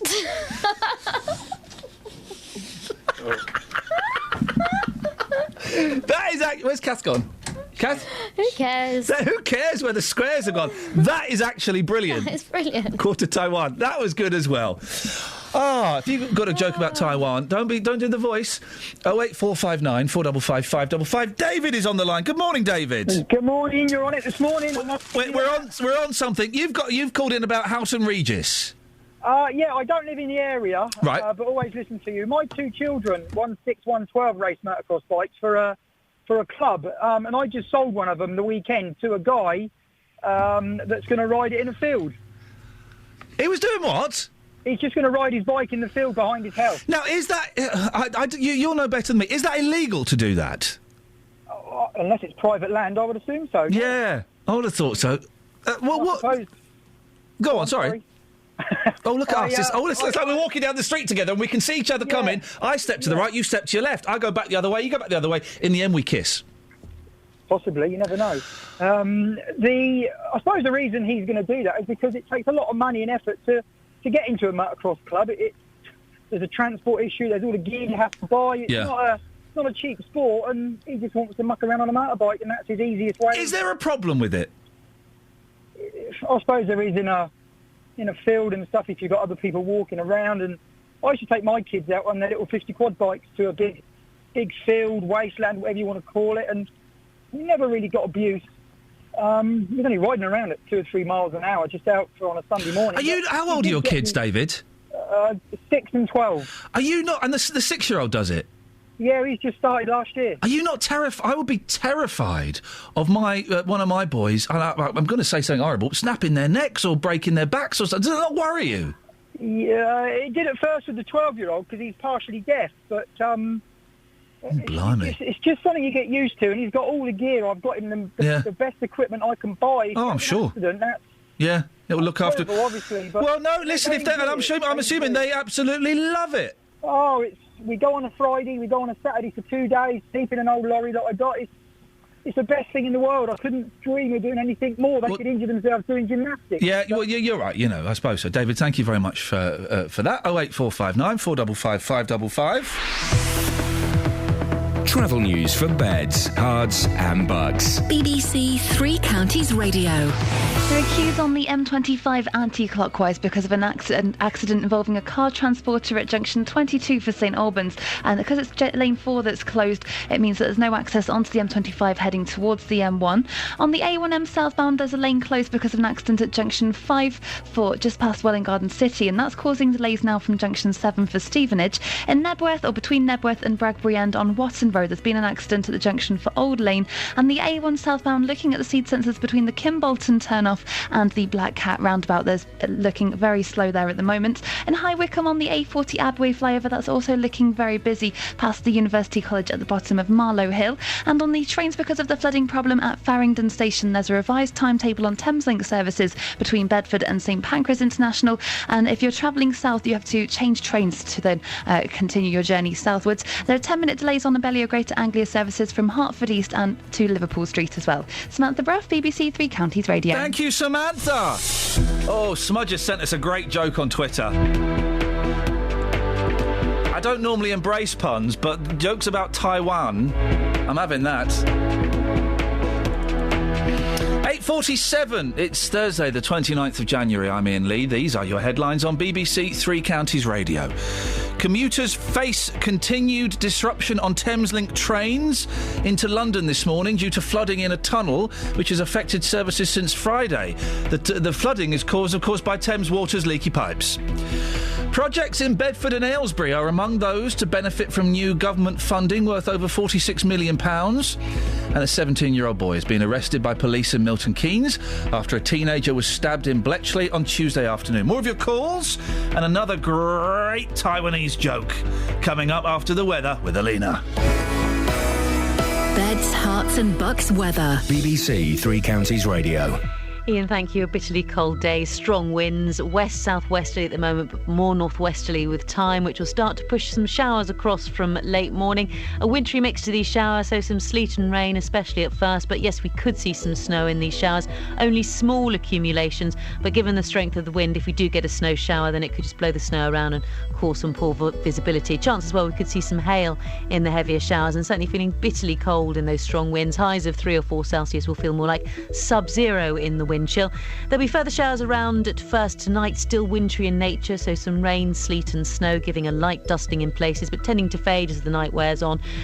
Chance we could see some icy stretches developing, much of the frost hopefully kept at bay by the strength of the wind, but temperatures will be close to freezing. And it's another cold winter's day tomorrow. Strong winds, cloudy in the morning with some showers of sleet, rain or snow, but some sunny spells developing through the afternoon. Highs there once again of 4, maybe 5 Celsius, tempered by that strong wind, and it's going to feel bitterly cold throughout the weekend, Ian, as we keep a strong northerly wind. There'll be some good spells of sunshine, but we can't rule out 1 or 2 wintry showers.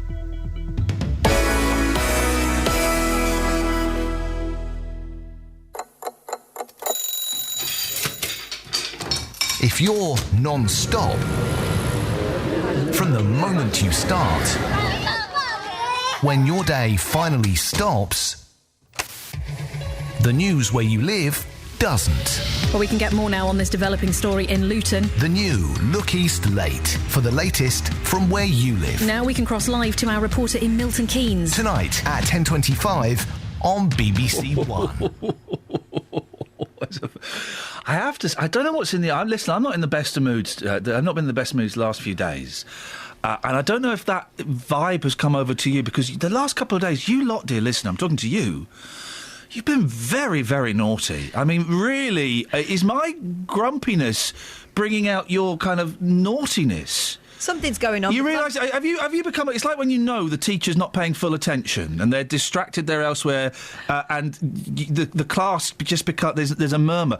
You, dear audience, you're murmuring away to yourselves and being very naughty. I've got people telling me when exactly you're too old. I've got people telling me what they'd like to do to Jonathan.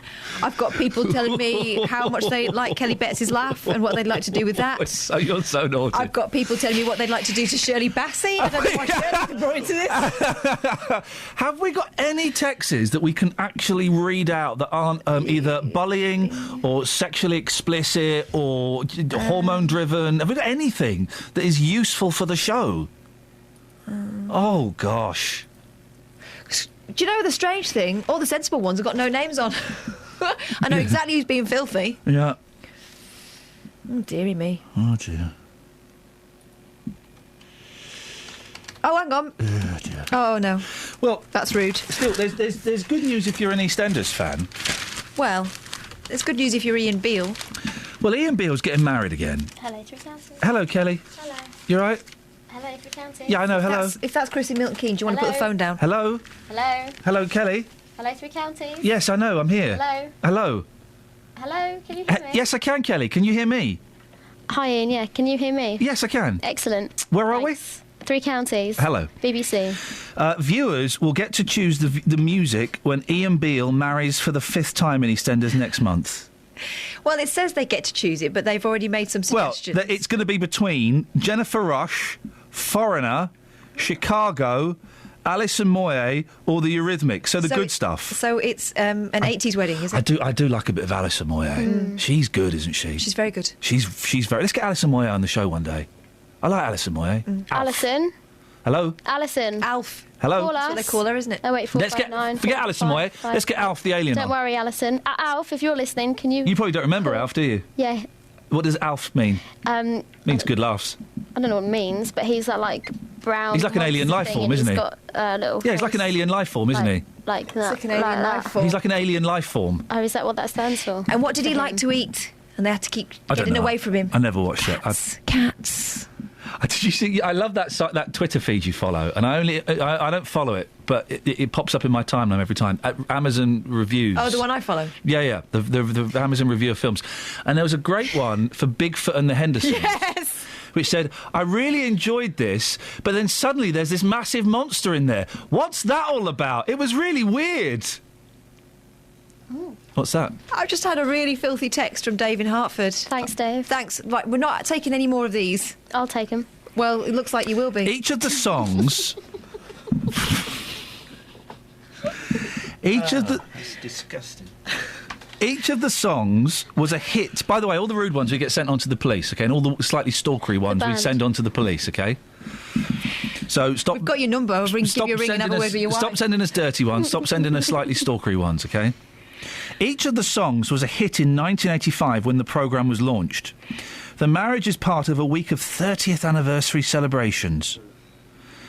Vote... Oh, for Christ... And this is the BBC trying to be interactive. And boy, oh boy, I hope you guys enjoy your course today. Oh. Voting began yesterday on the show's BBC website for The Power of Love, I Want to Know What Love Is, You're the Inspiration, No, no, no, no, no, no, no, no, no, no. This is what the BBC thinks is Well, we've driven a lot of traffic to the website. We've heard this internet thing is going to be really big, guys. So let's drive traffic to the website. Jeez, man. Why don't you get the writers and the producers to decide? Because people aren't going to be at home going, Ian's wedding tonight, I wonder if they've chosen the song that me and 3 other million people voted for! Who's he marrying, anyway? Jane again. Jane. What? Why? You think she'd know better. Here we go. This is what I want. Name a sport that old people play, old women play. Darts. Exactly. Name another sport that old women play. Bowls. No. Knitting.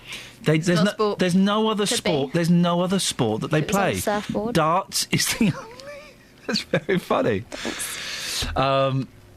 I saw a beautiful surfboard in an Asian country when I was abroad. Thanks for the non-specific reference. No, and I said to my wife, I want one of those. Oh, there we go. Nice. You know, making her laugh is not a challenge.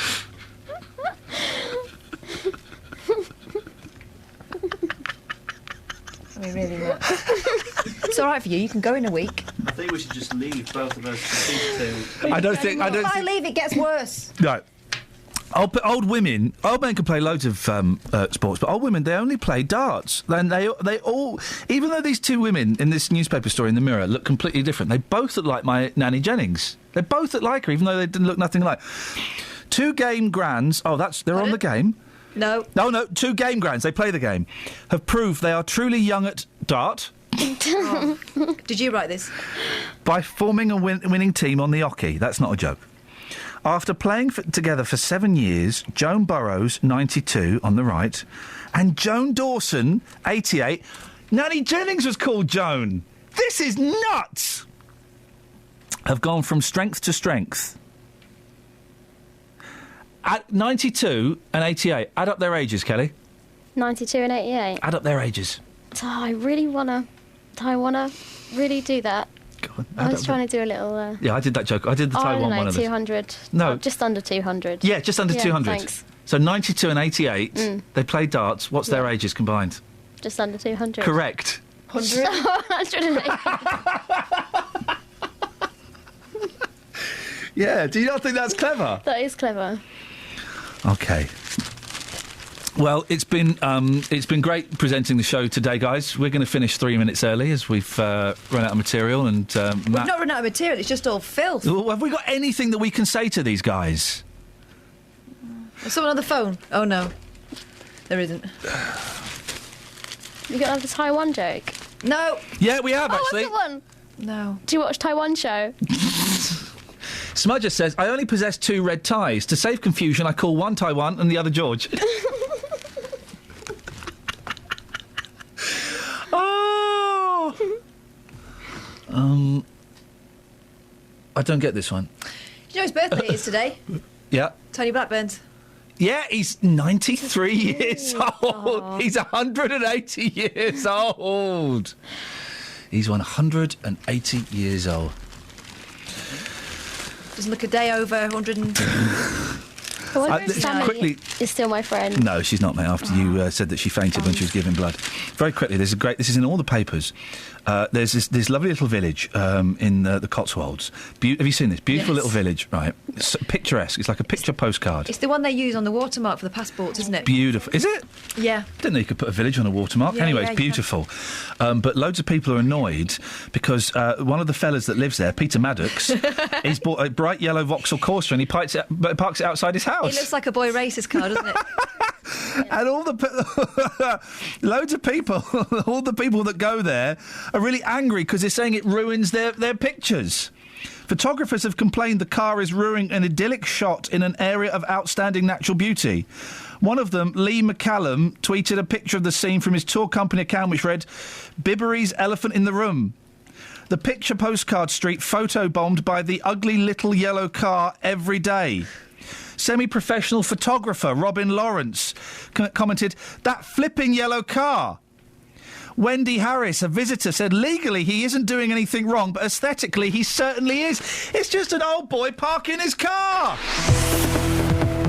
Travel news for beds, cards and bugs. BBC Three Counties Radio. There are queues on the M25 anti-clockwise because of an accident at junction 22 for St Albans, and it means that because it's lane 4 that's closed off, there's no access onto the M25 heading towards the M1. On the A1M southbound, there's a lane closed between junctions at junction 5 for Welwyn Garden City. That's causing queues back from junction 7 for Stevenage. Between Nebworth and Bradbury End, there's a lane closed, and on Watton Road there's been an accident at the junction for Old Lane. And in Stevenage on the A602 westbound, it's very busy between the A1M junction 8 for Stevenage and Paynes Park at Hitchin. That's because of the roadworks there. On the trains, there are 20 minutes delays on Abellio Greater Anglia services from Hertford East to Liverpool Street. And because of the flooding problems at Farringdon Station, there's a revised timetable for Thameslink trains between Bedford and St Pancras International. Samantha Bruff, BBC Three Counties Radio. Thank you, Samantha. I forgot to mention, of course, between 7:30 and 8:30 tomorrow, after Vinyl Friday, you can come in and hang out with me, Catherine, Kelly Betts. Unfortunately, Matt Lockwood will be here as well. Sorry. Local and vocal across beds, hearts and bucks. This is BBC Three Counties Radio. Thank you, Iain. Good morning. Welcome to the JVS show. I'm Jonathan Vernon-Smith. It's Thursday. It's 9 o'clock, and on today's Big Phone In, do you think Katie Price should pay for her disabled